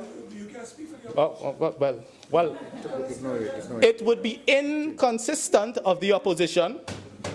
It would be inconsistent of the opposition, Madam President. Senator Mark, you do remember earlier that when I asked Senator Surge to desist from the commentary, can you also abide by that ruling, please? Continue, Senator Coppin. And Madam President, thank you for your protection. And Madam President, I didn't want to go into this debate because this issue is much too serious for the politicization of this issue. It's much too it's just, Madam President, I didn't want to do it. But Madam President, the United National Congress, the opposition, they have a way of saying one thing today and something totally different the other day. And they would have the country believe that they are somehow a legitimate party that cares about the interests of the people of Trinidad and Tobago. And Madam President, I wanted to believe them because I had faith in people to change. I really wanted to believe that but Madam President, in doing my research, I realized that there was a bill. This bill has been on the agenda of United National Congress in 2015. And I found an article dated September the 17th, 2013. And the honorable opposition leader, as she was then the Prime Minister of Trinidad and Tobago, is quoted as saying, From an article, can you give, is it a newspaper? Please identify the newspaper, the date. Guided, Madam President. This is Newsday, Tuesday, September 17, 2013. And it speaks to the United Nations Congress, government at that time, plans to deal with jury systems. And it says here in that article, Prime Minister Kamla Persad-Bissessar yesterday disclosed that legislation to treat with the issue of trials without a jury was being drafted to similar legislation for plea bargaining with the Chief Justice, with similar legislation for plea bargaining. And this is what the Honorable Kamla Persad-Bissessar had to say. In the High Court, trial by judge alone has always been an option, although rarely exercised. The conventional argument is that juries are much more in touch with life on the ground and that somehow this translates to a truer verdict. In my experience, where the issues is the determination of a legal issue of guilt or innocence based on the assessment, the weight of the reliability and complex evidence for which jurors are not trained. No, you didn't say. But, Madam President, they want to come here and have us believe somehow that this concept is novel to them. New. It is new. Shame. It is not. And I think that is shameful, Madam President. Shame. I think each one of them should hang their head in collective shame. They can't come now and say otherwise. This is not an issue about constitutionality. And I saw the press conference of Senator Sturge and Senator Ramdeen. More shame. And I was perturbed. It had me up all night long. all night long. And, Madam President, and I know Senator Sturge is going to get up and speak about constitutionality.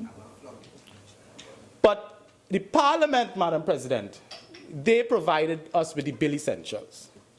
And in those Bill Essentials, it spoke to a number of cases, right? And one being R versus Turpin is a Canadian case.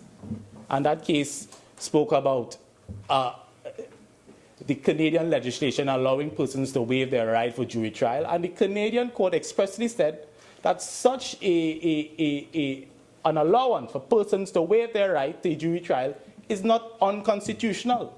It does not affect the right to a fair trial. And Senator Ramdeen, in his contribution, Madam President, he got up and he also spoke to issues of constitutionality, and he said that he took no comfort from the Chief Justice speaking about issues of human rights, and that he would rather persons who are human rights activists to speak to issues of the constitutionality of those issues. And, Madam President, I found that quite interesting because there was a judgment, and there was a judgment in 2010 in the United Kingdom that related to the first trial by judge alone in a number of years. I think it was 400 years. And the defendants in that matter, they took their case as far as to the European Court of Human Rights, ECHR. And, Madam President, it is interesting that in that judgment, the court is clear, they're pellucidly clear when they say that there is no violation of the right to a fair trial per se by trial by judge alone. It is clear. So when you speak about cherry picking, when the Honorable Senator Ramdeen, Madam President, speaks about cherry picking, he appears to be a master of the art. Because in one breath he asks for human rights activists and persons who are authorities on human rights to pronounce on such matters, and yet the very case in which he refers was taken to the highest court that deals with human rights, and his argument was totally annihilated. No way. And, Madam President, for the benefit of Senator Ramdeen, and I know he knows, but I believe he knows, because I believe he is a competent attorney. I know he knows. He refers to the case. It is the Bill Essential, so he must know, because he's taken the opportunity to go to all local local laws to deal with a point about the constitutionality of particular sections of the Offences Against the Persons Act. So he's a man that appears to be very trained in the art of legal research. But, Madam President, he appears to have gotten that one wrong as well. Senator Ramdeen, perhaps he and Senator Sturge decided to caucus, and then they realized that we really got it wrong. There's no issue of constitutionality. So how can we grab the headlines? How can we grab the front pages in tomorrow's newspaper? So they decided to hold up for us something which is totally inaccurate. Madam President, I had the opportunity to look at this case that was held up by Senator Ramdeen, this Gilbert Evelyn, and the Attorney General, 2007. It's right here. Right, it's right here. Get the pronunciation. Don't worry about the pronunciation. It's the content. It's what's contained here is important. And he spoke about this matter of Section 4A6 being taken all the way to the Privy Council and all that stuff. And he referred to some cases in particular. If the learned senator is quoting me, I never said that Gilbert Evelyn was taken to the Privy Council. Not a point of order, please. Please, that's not a point of order. Continue, Senator Coppin. Well, Madam President, In just a moment. Please. Okay? Please. Desist from what I'm hearing and seeing. Okay? Senator Coppin, continue. thank you, Madam President. Now, Madam President, we all gave the Honourable Senator, the opportunity to speak what appears to be inaccuracies, and we did not, and we allowed him. So I would ask for your protection. I would ask that the Honourable, through you, Madam President, the Honourable Senator gives me the opportunity to respond. We're in Parliament. And, Madam President, he spoke to a case by the name of Ian C. Prasad and Rudal Panchu, the appellant. And he claimed, Madam President, that this particular judgment of the Privy Council spoke to Section 4A6 and 4A7 of the Offences Against the Persons Act. Now, Madam President, I have traversed this judgment, Madam President, and I don't find one word that speaks to Offences of the Persons Act. No. In fact, Madam President, this judgment speaks to the Children's Act, not 2012, but the previous 2012.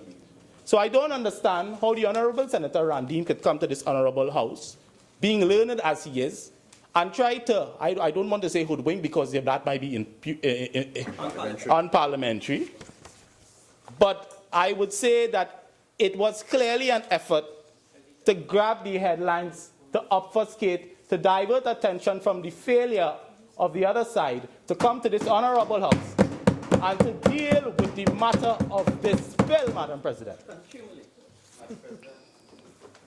42-9.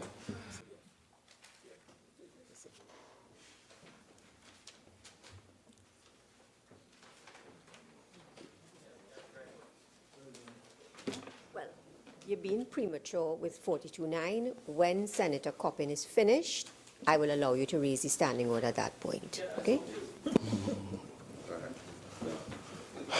So, Madam President, the Honourable Senator is a very skilled attorney at law and must understand the importance of giving the other side the opportunity to present his case. He is an experienced criminal attorney, and I don't expect that he will continually interrupt me. I beg of him, through you. So, Madam President, I have looked at the case, the Privy Council judgment on Ian C. Prasad, and I don't see anything mentioned about the Offences Against the Persons Act. So it appears he got that absolutely wrong. Again. It's meant to distract. And I have looked at I had the opportunity to look at the published versions of the bills, of the acts of Parliament, published by the Law Review Committee, whose job it is to constantly revise the laws. And in this published version, the said sections refer to in the judgment, the unreported judgment of Gilbert Evelyn, was in fact repeated in 2011 and 2014. So the Attorney General is not to blame. In fact, he is not responsible for the publication of this of bills and acts of Parliament. And if he were, Senator Ramdeen and Senator Sturgeon may ask the question, why did the Honourable Attorney General, Anand Ram Logan, or any of the other Attorney Generals during their time, allow for this travesty to continue year after year after year? No answer.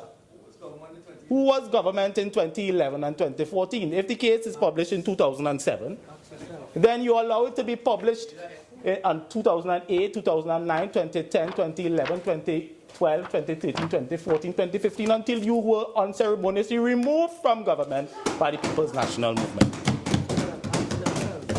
So as the Honorable Minister of Finance always says, you better ask yourself. You better ask yourself.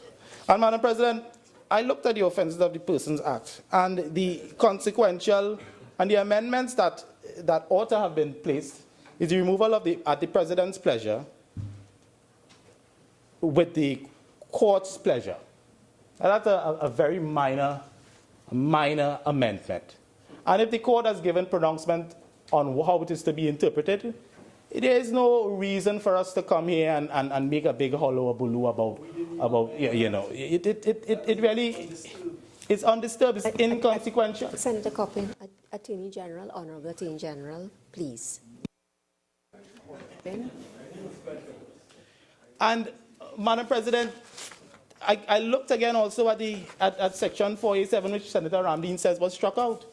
And it was not what happened was a number of words were added, or the words "or the judge," as the case may be. So I really don't understand why the Honourable Senator Ramdeen would come here and perpetuate a lot of half-truths to this Honourable Parliament to create a sensational storm in a teacup, Madam President. So I think I have significantly. I spent a lot of my presentation focusing on Senator Ramdeen, and I really didn't intend to come here and speak to those matters. But he raised it, and I thought it would be remiss of me to allow such untruths to remain on the Hansard, Madam President. So, Coppin, Senator Coppin, please find another way to put forward your arguments. Talking about untruths, that's unparliamentary, okay? I'm got it, Madam President. So, Madam President, I want to return to the real bill, the real issues in this bill. And it was said that there was no legitimate aim by several commentators on the other side, and I believe that is incorrect. There is in fact several legitimate aims to be found in this piece of legislation. And Madam President, perhaps the most obvious of those legitimate aims has to deal with the delays in the judicial systems, which some commentators in this Parliament doubts will be affected by the reforms. But I say, I beg to differ on that point. And there is the other issue which the Attorney General would have spoken very briefly to, the issue of remandees, or the condition of remandees at the prisons in Trinidad and Tobago. Now, Madam President, Senator Sturge and Senators Rambarat, as well as the chairman of the Finance and Legal Committee, Senator Chode, SC, rightfully SC, would have had the opportunity to hear the Commissioner of Prisons give certain statistics about the number of persons held in remand and the conditions under which those individuals lived. And Madam President, what stuck out to me is that this mantra was repeated not only by the Commissioner of Prisons, but also the Inspector of Prisons.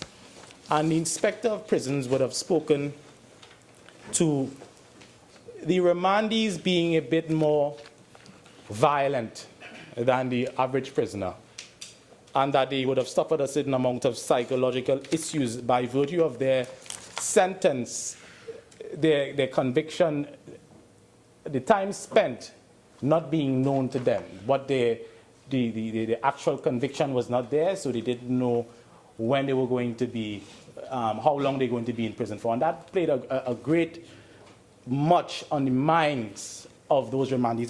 And it in 2016 November, we published a report, and it was laid in Parliament, and it spoke to the conditions of the remandees. And I just want to read a bit from that report on section 4.57, page 29, in which the Commissioner of Prisons submits that there is an issue in Rwanda of managing and separating gang members, effectively managing and controlling inmates. There's a challenge of overcrowding. There's a challenge in finding and conducting rehabilitative programs in prisons. There's overcrowdings, and it has given the propensity for conflicts. This has caused a combustible situation in remand. I know Senator Sturge is very passionate about this issue because each time we have discussions in the Finance and Legal Committee, he always raises the issue of remandees, and it's always on the top of his agenda. So he must know that anything we can do as a parliament to eliminate or to ease up the numbers in remand yard is in fact a legitimate aim that should be pursued by this honorable House. And Madam President, this particular legislation is not retroactive.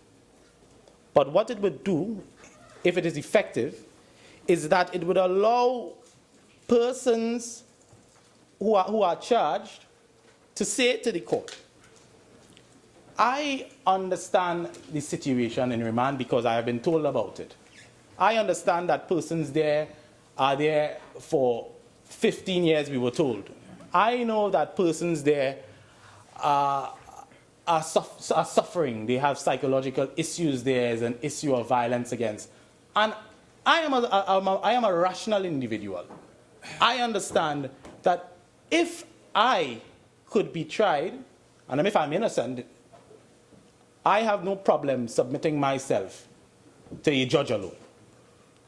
And a rational individual, Madam President, and there has been a number of psychological assessment and studies that was done in this issue. In fact, the English in 1998 published a series of statistics on the conditions or the factors in which persons electing a mode of trial take into account. The factors, Madam President. And one of those is whether or not they believe they had a chance or better chance of being acquitted by a judge or a jury.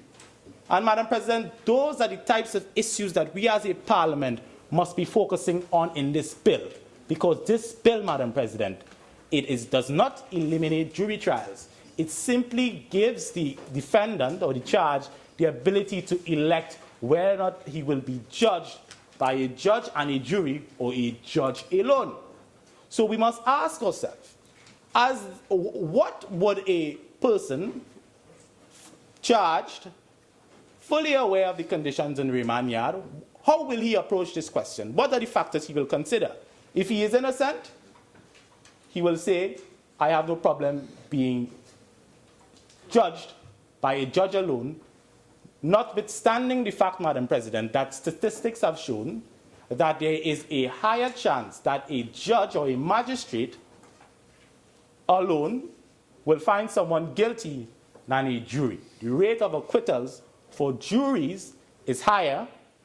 I think the rate is 40%, and I could be corrected, but there is a lot of studies that has been done on it, and I hope that Senator Sturge or whoever, or a number of the independents, in fact, and Senator Tricky Soon, or anyone who has a liking for statistics would do a study of the mountains of literature that exist on the topic of jury trials and judge alone trials. And Madam President, a lot was said about the Magna Carta and the sanctity of jury trials.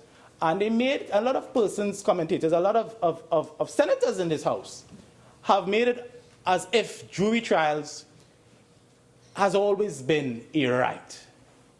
Now, Madam President, this is not a debate about jury trials, but since the argument has been made, I would like to touch on that point very briefly. Because the Home Office, the Parliament of the United Kingdom, in the year 2000, 1999 to 2000, when they were considering the amendment of the jury trials, mode of trials, to allow for judge-alone trials in the United Kingdom, there was a report in 1999 to 2000 that dealt with that, and it was published by the Parliament, if you allow me to find it. But in any event, that report, Madam President, it gave a history of jury trials, and it spoke to the Magna Carta.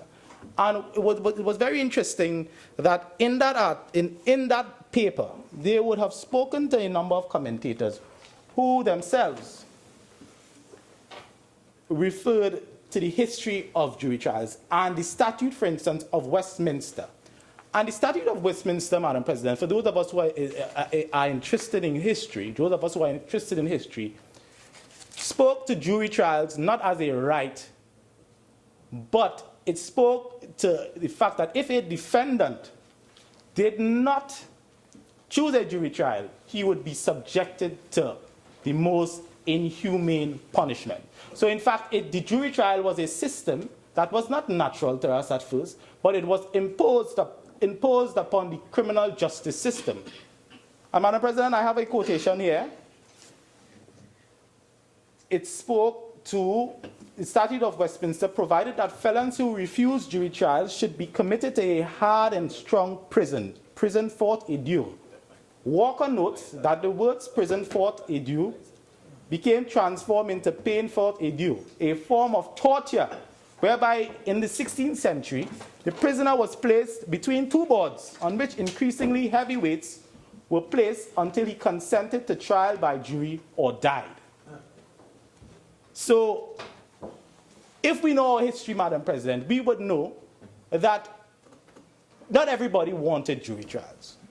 It's something that evolved over time, and in fact, in the 19th century, the mid-19th century, Madam President, we had the evolution and the introduction of trial by magistrate alone. And if anyone understands that this debate is about the mode of trials, the election of Senator Coppins, you have 5 more minutes. If we understand that this debate is about the mode of trial, then a good place to look would be at either way offenses in this country and how persons exercise their right to a jury trial alone, to jury and a judge, or a trial by judge alone. And the Chief Justice made the point. We have over 90% of all criminal cases being tried by a magistrate alone. There has been no song and dance about it. No one gets up and questions the fairness of the trials to either way offenses when the defendant elects to be tried by a magistrate alone. Nobody questions it. But all of a sudden, Madam President, we have a proposal that says to a defendant, you can choose to be judged by a judge alone, not only for those offenses that are identified in the Summary Courts Act, the Summary Act, which speaks to those offenses which can be tried either way.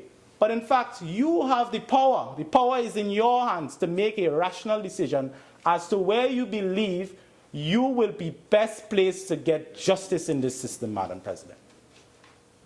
So the power is in the hands of the accused.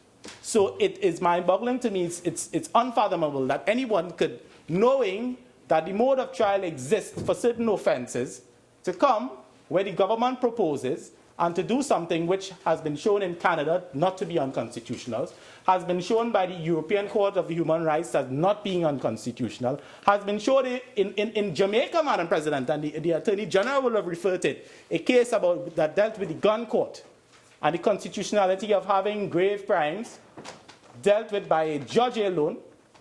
It was fully ventilated by the Privy Council. And yet we have eminent jurists like Senator Sturge, well, Senator Sturge hasn't spoken yet, Senator Ramdeen coming and speaking about constitutionality, Madam President. He should know better. So, Madam President, I think that this is really an issue that any right-thinking citizen who takes the material that the Parliament has compiled, the Bill Essentials, has taken a little time to go and do some research, who has gone to the Home Office website, has gone to the Parliament of of England and Wales, and has researched similar proposals. And it is right, Senator Ramdeen is right, this is not a bill that seeks to deal, and I think Senator Sobers spoke about witness tampering. This is not about witness tampering. This is much more than that. There are several legitimate aims that can be had in this bill. The right, Madam President, is in the hands of the accused, and that could never be wrong. If the accused, Madam President, is given the power to choose whether or not he wants his trial to be conducted by a judge alone or a jury and a judge, Madam President, I say, power to the people. I thank you, Madam President.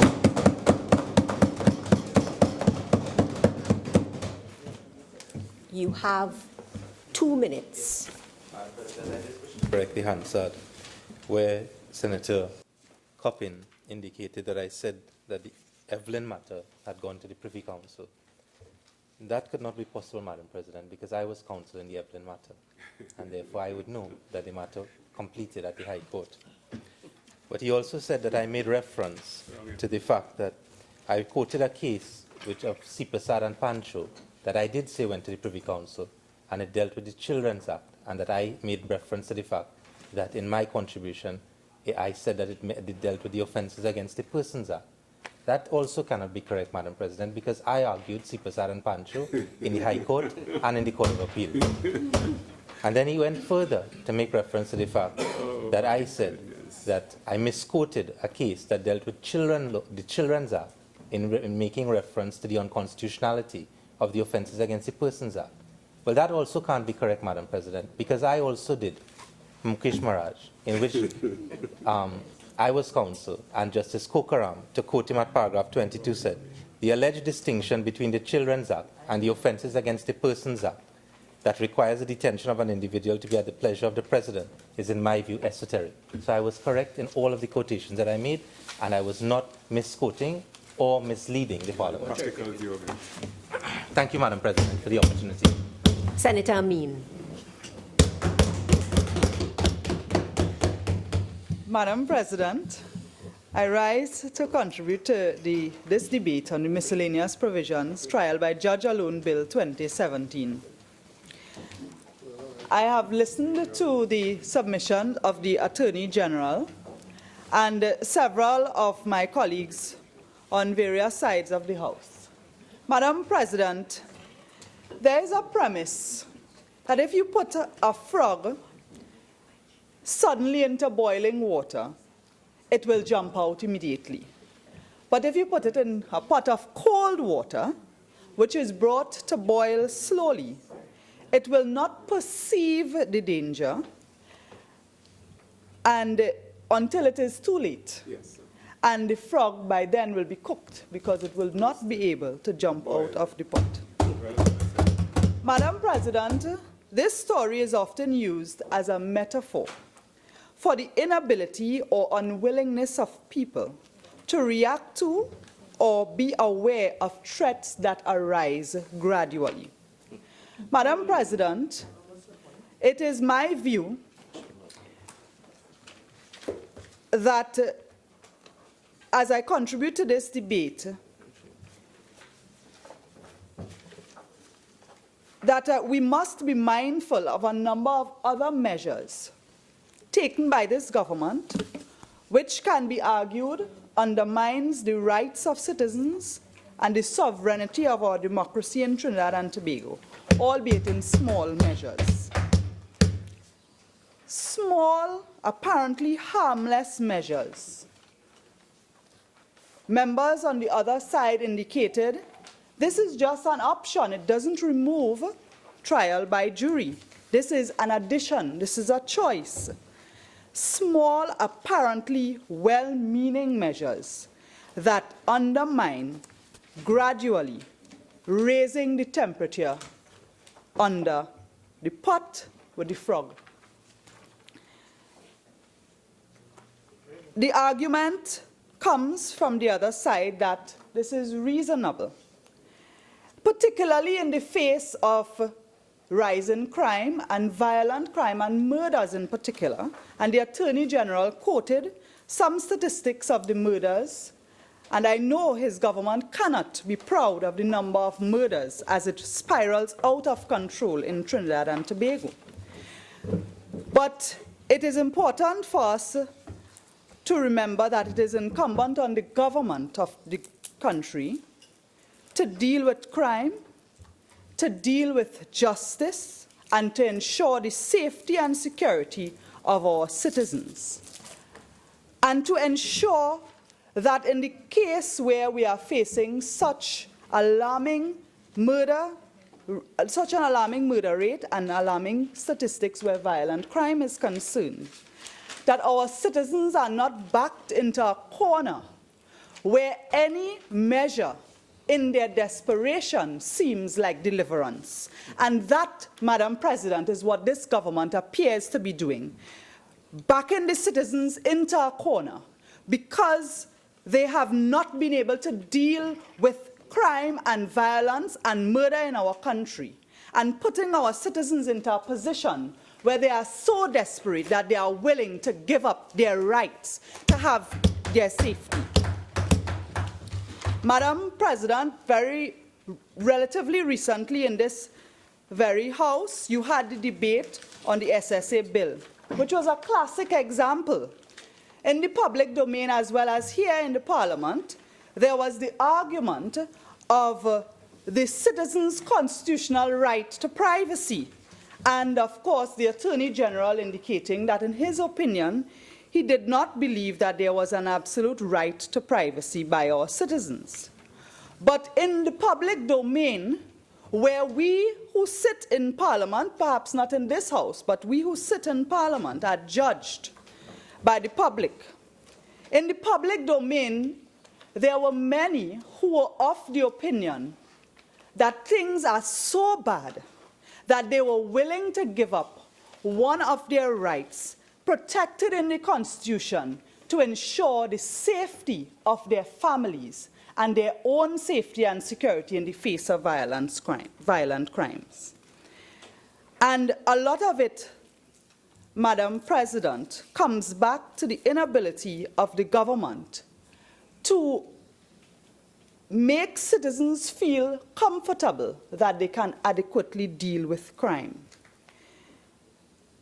I also must mention, as the Attorney General did, even though it is not yet before us, it is before the other House, the removal of the preliminary inquiries.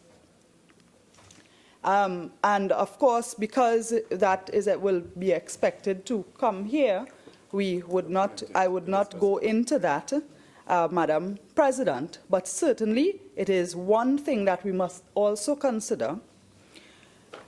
And we must consider as well the fact that very recently, it was in the Miscellaneous Provisions Marriage Bill 2016, that by a decision of a simple majority, the protective requirement for a 3/5 majority was removed. Madam President, in the words of Michael Harris in the Express column, January 22nd, 2017, speaking of the Attorney General's utterances after this situation in the Senate, Michael Harris said, and I quote, "What is worse is his justification, indeed his boast, that he did so for tactical reasons, so that the support of the opposition would not be needed for the bill's passage when it reaches the House of Representatives." Madam President, in my view, the action taken in that debate. Senator, I mean, that debate has concluded here. You've made reference to it, but I don't want you to be revisiting the debate, okay? Thank you, Madam President. I had no such intention, but I thank you for your guidance.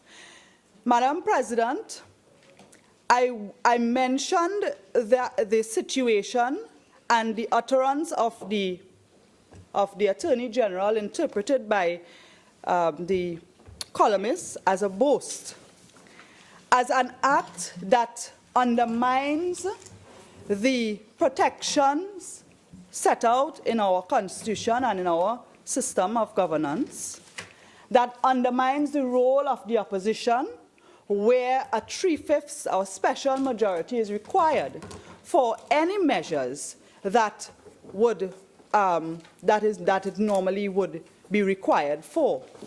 And the clear indication that the Attorney General is prepared to just toss those things aside. Madam President, the role of the Attorney General as a member of government, you know, there are two separate roles, of course, and he has the responsibility to represent the government in certain legal matters. But in more than that, the sacred part, of course, the representing the government and so on can be interpreted as a political part of his duties. But in another key element of the role of the Attorney General is to be the guardian of the public interest. And Mr. President, Madam President, when the Attorney General makes utterances like these, it clearly brings into question whether his intent is to guard the public's interest. And I would ask the question, isn't it dangerous for an Attorney General to undermine the rights of citizens or the role of the opposition in our democracy in that manner? And I think it is very important for the... Madam, point of order, 46.6.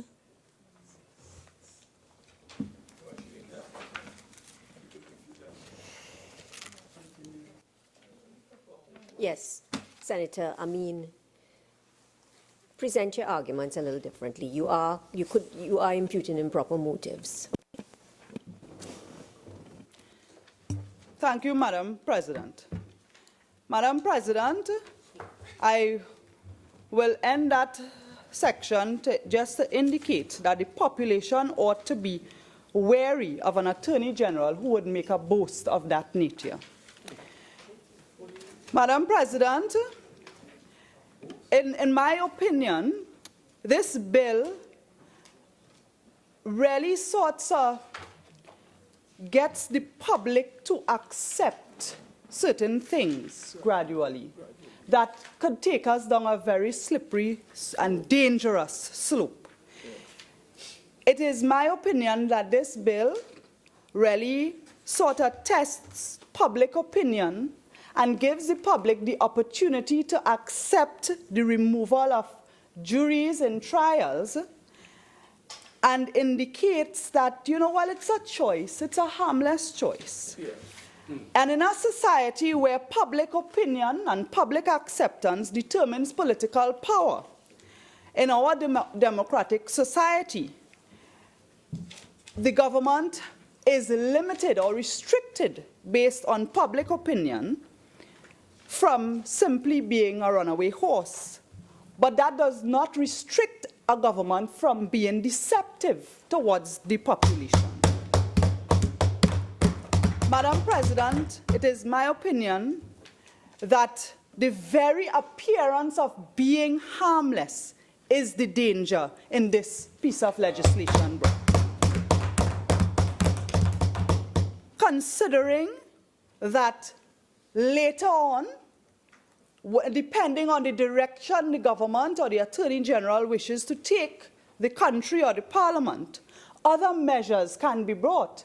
And the holder of the office may not be the same individual, But the fact is that our Parliament and our Attorney General, as the guardian of the public interest, must ensure that we do not begin to go down this slope, and that is where this government is taking us. I repeat again, Madam President, that at this time, citizens of our country, many are feeling a lot of desperation because of the crime situation and because of the fact that this government has been able to offer the population no hope that they will get crime under control. Madam President, it is a well-established principle that the mere appearance of bias is sufficient to overturn a judicial decision. It also brought into the common parlance the often quoted, mentioned by previous speakers, I believe, not only must justice be done, it must also be seen to be done. Madam President, the question will be asked, how does this measure improve justice or the appearance of justice being done in Trinidad and Tobago? A fair trial is certainly the best means of separating the guilty from the innocent and protecting against injustice. And in our country at this time, given the challenges faced by judiciary, I would expect that the government would bring measures to strengthen and allow the judiciary to be more efficient, including better resources. And I want to mention that I know that one of the plans of the previous government was to construct that judicial complex in the Trin-City area. At the time, I was the chairman of Tunapuna-Piako region when those plans were drafted. And of course, part of the rationale was that the proximity of the prison to reduce the cost of prisoner transport, to provide more areas and so on for and more courts, and to speed up the efficiency. And perhaps the government should consider the fact that many courtrooms operate in less than satisfactory conditions. And if you want to look at the efficiency of the justice system and to give the judiciary that support, those are areas you should look at bringing before your cabinet to ensure that they are well funded. Madam President, I spoke about the right to a fair trial. And without that right, the rule of law and the public's faith in the justice system will collapse. And by not funding and not equipping our judiciary, a government could undermine the justice system. The right to a fair trial, Madam President, is one of the cornerstones of a just society. And again I ask, does giving the option of trial by judge alone, as outlined in the bill before the Senate, improve the fairness and efficiency of the justice system? There are I mentioned numerous ways that the government should be supporting the judiciary, and perhaps if the Attorney General could have the information in his wrapping up, just a brief mention to indicate what, if any, are the plans with regards to the complex, that judicial complex that was proposed in that Trin-City area. Madam President, many of my colleagues questioned the right of the accused to a fair trial. They questioned the right of the victim to speedy justice. This morning, I had a call from a member of the public, a businessman, well-educated person, previous holder of public office, and he expressed that he was most upset by this, what he saw as the government giving the criminal a right to choose. Do you want burger or do you want fries? And I had to remind him that people who are before the courts are presumed innocent until they are proven guilty. But with the frustration, with the low rate of detection by the police, and even when they go to court because of the length of time some trials take, the fact is, the reality is that once a person is accused, in the public perception, they are considered guilty. So it is important for us to ensure that if we want to preserve that innocent until proven guilty principle, that we ensure that the delivery of justice is swift and efficient. But that is the type of frustration that law-abiding citizens who contribute to the well-being of this country, that is how they feel sometimes. But what we also must look at, Madam President, is the right of the citizen to participate in the justice system by being a juror. The jury represents the collective conscience of our society. In the United States, as late as 1942, only 28 states had laws in which allowed women to serve as jurors. The Civil Rights Act of 1957 gave women the right to serve on federal juries, but it wasn't until 1973 that women could serve on juries in all 50 states. In the United Kingdom, where Trinidad and Tobago inherits our system of governance, the Sex Disqualification Removal Act of 1919 enabled women to serve on juries, but their interventions were restricted to, quote, post-verdict fact-finding of a feminist nature, unquote. So the question that they really had to answer is, questions were things like, is the woman pregnant? As opposed to whether the person was guilty or not. So even for the fact that the role of the jury and the citizen's right to sit on a jury did not come about easily, and as such should not be so easily dismissed. Any dismissal, Madam President, even by giving a choice, in my opinion, undermines a well-established right of the citizen to participate in the justice system. In Trinidad and Tobago, the right to be a part of the jury comes alongside the right to vote and should be treated with the same sanctity.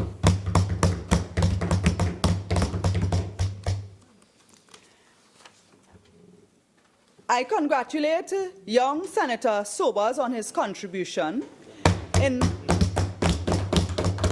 during which he mentions several countries where trial by jury had been removed, namely India, and he spoke about the caste system and the challenges that presented, and South Africa, where because of apartheid, it was difficult to have a jury of your own peers.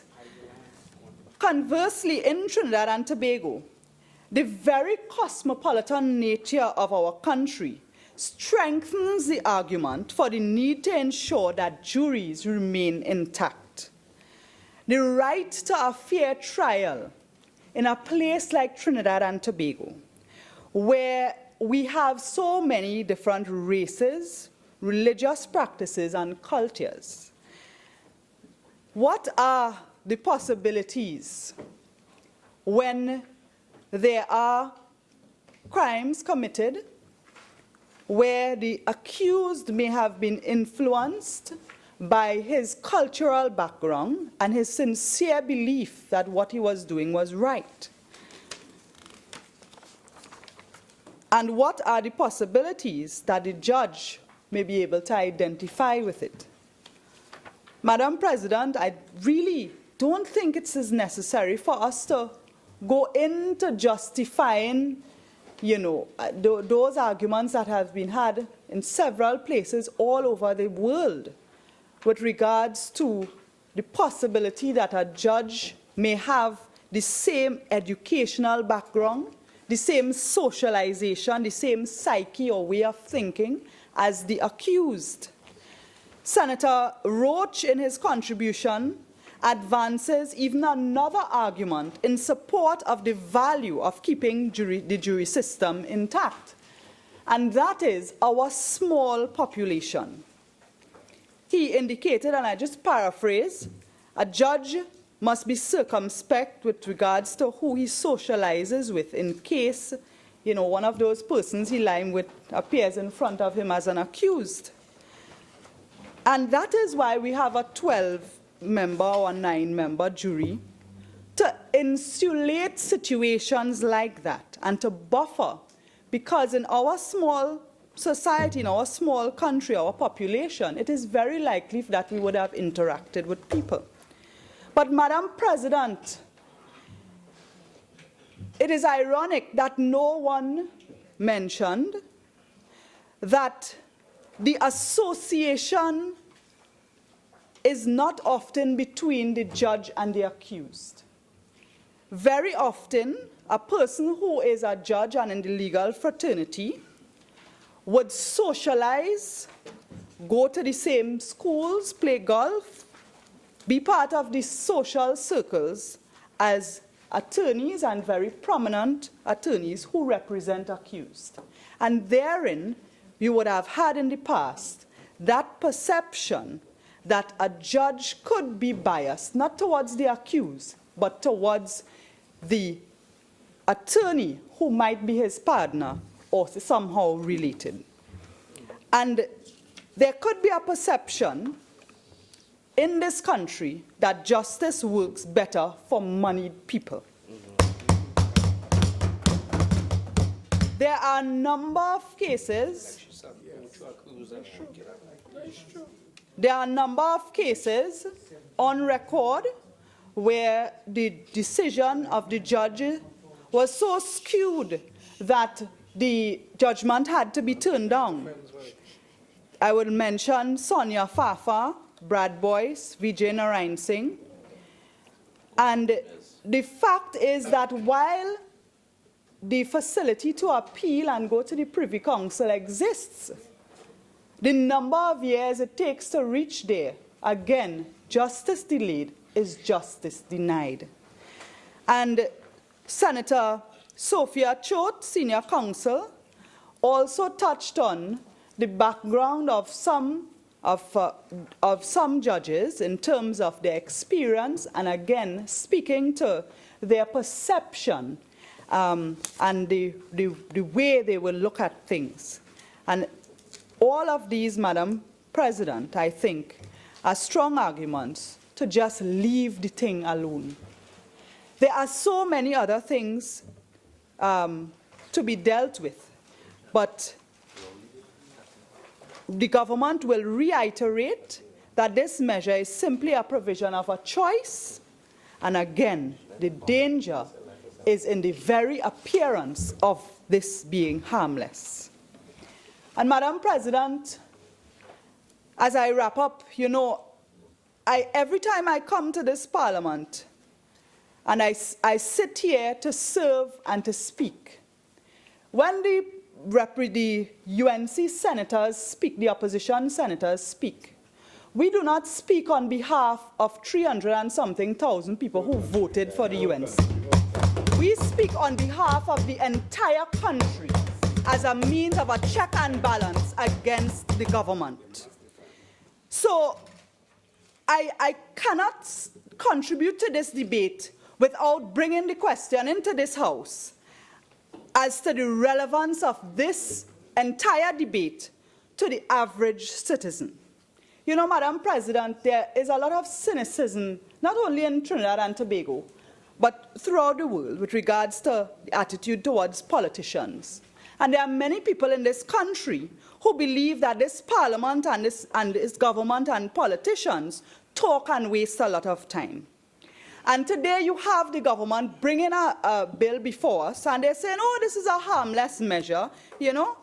And then we are asking, what is the real difference you are trying to make here? And the answer is really none. And the truth is that this time could be better used dealing with measures that could reduce crime, reduce violence, and bring about efficiency in the justice system. Madam President, I call on this government to stop the PR and get down to the real work of running this country. There is no empirical evidence that, you know, the dangers that are outlined in the arguments to remove juries and so on, that it exists in this country. This is a PR exercise, an exercise in public relations by the Attorney General, by this government, to give the impression that they are dealing with crime, when they have no clue how to deal with the issue and how to deal with the matter. Madam President, I do not regret having the opportunity to speak in this parliament, but I want to remind every member on the government, opposition, and independent bench that whatever we do here must be relevant to the people of Trinidad and Tobago. And it is very easy to think about political agenda and so on. And of course, we belong to political parties, and that is how you get power, by having popularity and so on. But when you come to the House and you set your policies, you set your programs, I urge you, let the best interest and the welfare of the people of Trinidad and Tobago take foremost importance. I thank you.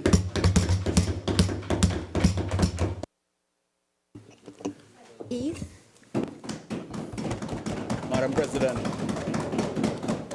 I crave your indulgence as I make my maiden contribution, coming as it were at the back end of the lineup. A lot of what has been said, I had hoped to see myself. So I'm not going to traverse and go over what my fellow senators have said. But suffice it to say, Madam President, the criminal justice system is on the verge of collapse. It is frightening. It is getting worse. And as a practitioner who started in 2005, I am almost lost to see how we can rescue it before things go really bad. But I was sat here today, and one thing came to mind, that the persons who sit here in the Senate are persons who were considered highly by persons who felt that they had the competence to sit here today. And I think that if we come together and there's a meeting of the minds between the government and the opposition with the assistance of the independent senators, we can make meaningful contributions from this end to rescue our country from peril.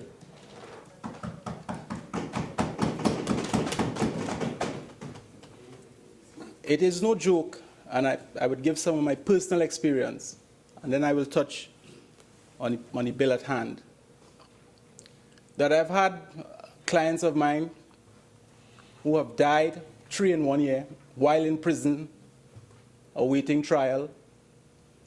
I've had a client who, having been acquitted, died 3 months later after having his trial after waiting for 8 years. This is real. The accused person who sits and waits and oscillates between hope and despair, the hope that one day his trial will come up, and the despair every time he gets to court and it doesn't, is left a broken man or woman, as the case may be. And so that we must find ways. We can't give up hope to rescue our country in these dark times. I don't know if this bill is the answer. I don't know if it represents the small prospect that Senator Rambarat advocates that it might. But we cannot do nothing.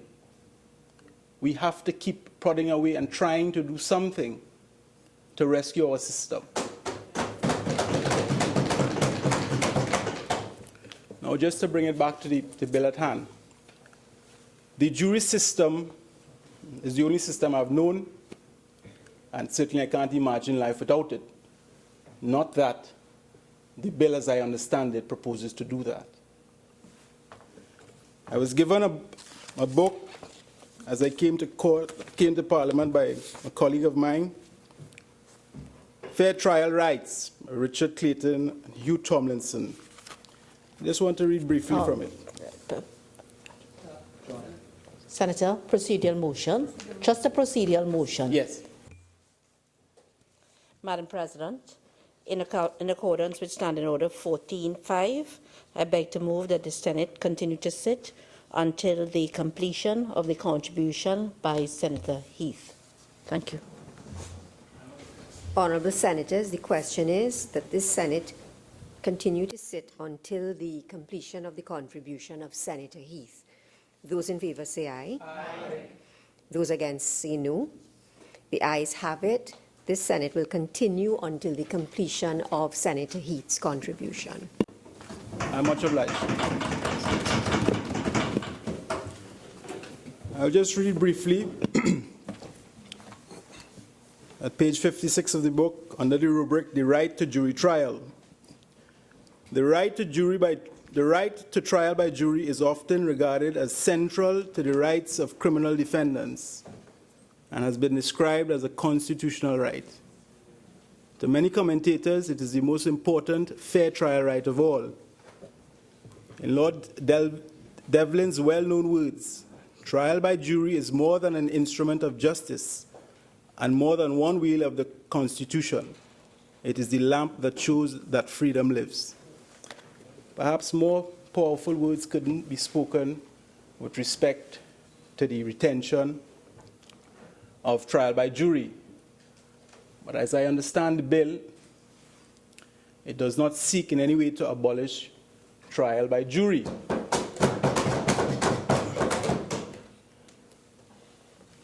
But what I do understand, even though on the face of it, it doesn't seem to do that, there are, within the contents of the bill, which I will get to, it may very well have that desired effect, thereby raising constitutional issues. So I say on the face of it, I don't see a bill which intends to give an option to an accused person the right to have trial by jury or to have trial by judge alone as trampling his constitutional rights at all. There are two instances in here which I think that might actually be the case, and I will get to that. Now, the reality is, and I think I speak on behalf of myself and a lot of practitioners with whom I would have sought counsel, that if the bill comes to light, an accused person is given an election, I do not know who will advise that accused man, and that accused man would take the advice of counsel, and the experience is in the magistrate's court, where there is a hybrid type offense, and there's the option of having your trial at the magistrate's court or before a judge and jury, the accused person takes the advice of his counsel. Now, I don't know any lawyer who will advise that they go before a judge alone. Now, this is not, and I speak for myself, an indictment on the ability of our judges to be impartial. Certainly not, that's not my experience. But there are for many other reasons they would be advised to take trial by jury. And that begs the question, what will be the effect of the intended legislation if it does not have the effect of having this alternative mode of trial by judge utilized? I suspect that may not be the case. But in my field, Madam President, I am trained not to speculate. So I can speculate it won't, but I don't in fact know that it won't. So that the answer is I don't know. I can only give my experience on the ground. But certainly, one can argue that if an option is created, there is no harm in it. And certainly it doesn't hurt anybody if such a bill were to come to fruition. It may very well be crapo in the pot, as Senator Amin has stated, but I cannot speculate as to that, so that we could only deal what is before this Honorable House. Now, if I may touch on, in my limited time, some of the contents of the bill which caused me some consternation, which I think would have to be addressed. One, because it raises fair trial rights and possibly constitutional rights. And one, because of experience, when judicial officers have to write reasons, what we, the practitioners, know to be the case. So, for instance, Madam President, if you were to look at the proposed bill in relation to the amendment to the Criminal Procedure Act, whereby it is proposed to insert after Section 42A of that Act, a Section 42B1, which reads, when the case on both sides is closed, the judge shall give a written judgment stating the reasons for the conviction or acquittal of the accused person at the time of conviction or acquittal, or as soon as reasonably practicable thereafter.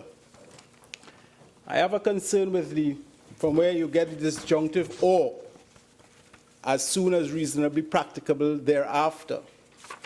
Because what we do know, the magistrates who are creatures of statute and who are guided by Section 130B of the Summary Courts Act, and who are mandated to provide reasons within 60 days of the notice of appeal. And the reality is, notwithstanding these creatures of statute, seeing black and white that reasons have to be provided within a particular time, the experience is when we get to the Court of Appeal, there is a want for reasons, and it is happened far too often to go unnoticed. So that I fear a judge who has an inherent jurisdiction sees as soon as reasonably practicable thereafter, which might very well be a subjective element for that particular judge. So I think with regards to that, there should be a timeline, because if there's a judge alone, he certainly does not have to sum up to himself. So that summation function which he performs where there's a jury, he does not have to do that. And that time can be used, whether he take a day before giving his verdict, can be used to have a preliminary draft of his reasons. And I don't put it beyond some judges to perfect their reasons and give it immediately, as the first part of the intended bill suggests, or shortly thereafter. And I propose that a timeline be given for that, be it 7 days, I think, is ample time in my view. Bearing in mind, the judge alone does not have to engage in a summing up, which he would normally do where there's a jury. And the summing up, of course, is an analysis of the evidence that would have gone and the legal directions in law to the jury. So the summing up, in my view, is a lot more. My other cause for consternation has to do with the clause 4E,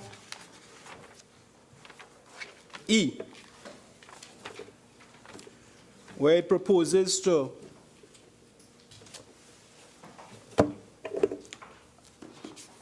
amend the Criminal Procedure Act, Section 62.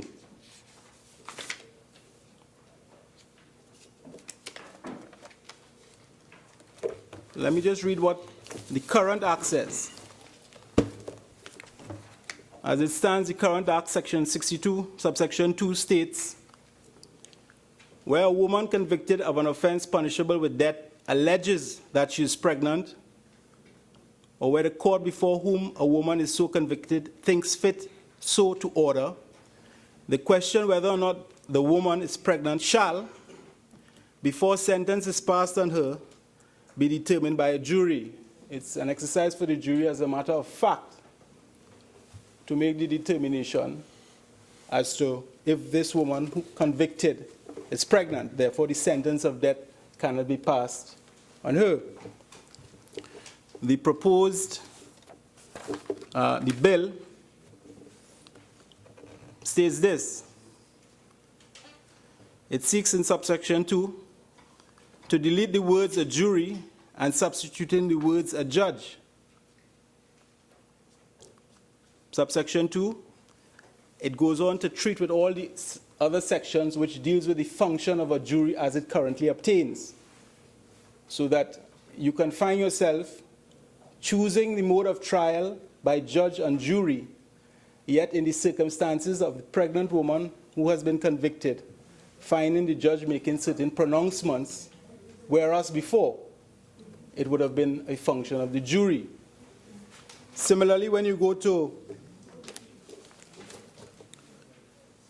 64 of the Criminal Procedure Act, which deals with insane persons, well, whether or not a person is insane, as it currently obtains, it is the function of the jury. And one would think that if insanity is raised, the only way it could possibly be proven is by the relative medical evidence, even if it's the jury having to make that determination on what is presented. What is proposed is, if an accused person appears on arraignment to be insane, the judge, on written or oral evidence of at least 2 medical practitioners, may find whether such person is or is not insane and unfit to take his trial. So I'm just simply saying it seeks to switch the roles. It is not consistent with the other parts of the bill, which essentially consistently throughout creates the option of judge and jury or judge alone. So when you read down further from that, at H, you see it comes back to judge and jury. So the bill itself does not seem to be in conformity with itself. So that, in my respectful view, must be addressed or tidied up, as it were. Now, that is what I had to say with respect to the bill itself. But let me say that while I am temporary in the true sense, and I certainly don't know how long I would be here, if this bill is something which the movers of the bill are simply trying with a genuine hope of making, even if not a significant, some dent in the criminal justice system, then even if it doesn't work, the intent is good, and it's a start. While there may be skepticism, even on my part, as to what significant dent this can make, or in the order of priority, what should have come before this, I am saying it is something that is being done. Now, the intent behind it may vary from person to person. I certainly am too young in the game, having just come lately, literally Johnny come lately, to get into intents in persons and what lie behind their minds and what their real designs are, certainly with matters like these. But just to come back to where I started, because a lot have been debated upon with respect to the bill. A lot has been said, a lot of which I don't agree with, a lot of which I do agree with. But what you do have here is you're impacting a piece of legislation in an area which, in my view, the delays are not really significant in the area of the trial by jury. So I know the Honorable Attorney General would have alluded to that. Even if one were to accept that there is some delay with respect to the whole jury system, on the continuum of causes for delay, the jury will be one end, and there is a lot other factors which precede it, which are more inimical to the delays that we experience. And just to say that our problem in the criminal justice system is multifaceted, and unless we approach it from all different angles, unless the resources, human, facilities, are put in place to supplement any piece of legislation that is about to pass, including if this one were to pass and the ones to come, we would find ourselves, as someone said today, spinning top in mud. All the stakeholders have expressed grave concern, and I am one to believe that that genuine concern is met equally with people putting their best foot forward to try to rescue our criminal justice system. One stakeholder cannot do it alone. It has to be a concerted effort on all our parts to try to arrest a situation which has gotten worse and getting worse by the day. We have a system where the criminal practitioners at the criminal bar cannot do the amount of criminal cases that come before the courts. We have a legal aid system which is undersubscribed by attorneys who simply do not wish to put themselves up on the panel to be selected to do legal aid matters. So what you find is the same pool of attorneys getting several legal aid briefs, and their names are calling in several courts simultaneously. And the system, it cannot keep on like that.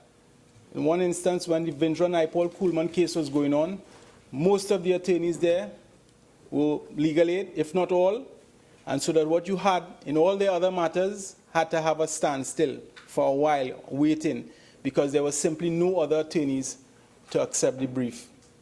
So there is a part that we as citizens have to give back. We have to change our attitude. We have to learn that we exist in a system for which each citizen, even if they were to contribute an iota of their time towards rescuing it, will present a world of difference in how we approach this problem. So I ask you as I depart, and I'm not sure as to when I would ever return, or if I would ever return, to band together, to banter with each other, to speak outside the caucus of the Senate, to exchange ideas in a real and meaningful way, to give Jack his jacket when something is brought before which presents a good idea, to challenge it when it's not, to criticize it, to be constructive. But at the end of the day, we are all citizens of Trinidad and Tobago. We have a unique country. We love it. We are seeing it. I mean, the crime has spread across governments. So it really doesn't matter anymore when one comes in and one goes out. We cannot seem to get a handle on crime. It doesn't bode well for the opposition, save and except if they want to get back in government if the crime rate is skyrocketing. Because that may very well happen, but they will meet the problem when they come in. So similarly, the government must present ideas from a genuine standpoint, must come clean, must keep working at it. And I urge all you, my fellow senators, to put your best feet forward in trying to salvage a situation which, as I say, and I can't say it enough, is getting worse. Madam President, that's the extent of my contribution.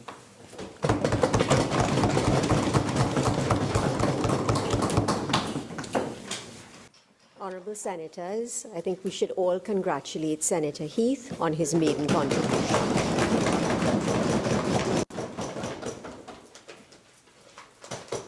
Madam President, I beg to move that this Senate do now adjourn to 21st March 2017 at 1:30 p.m.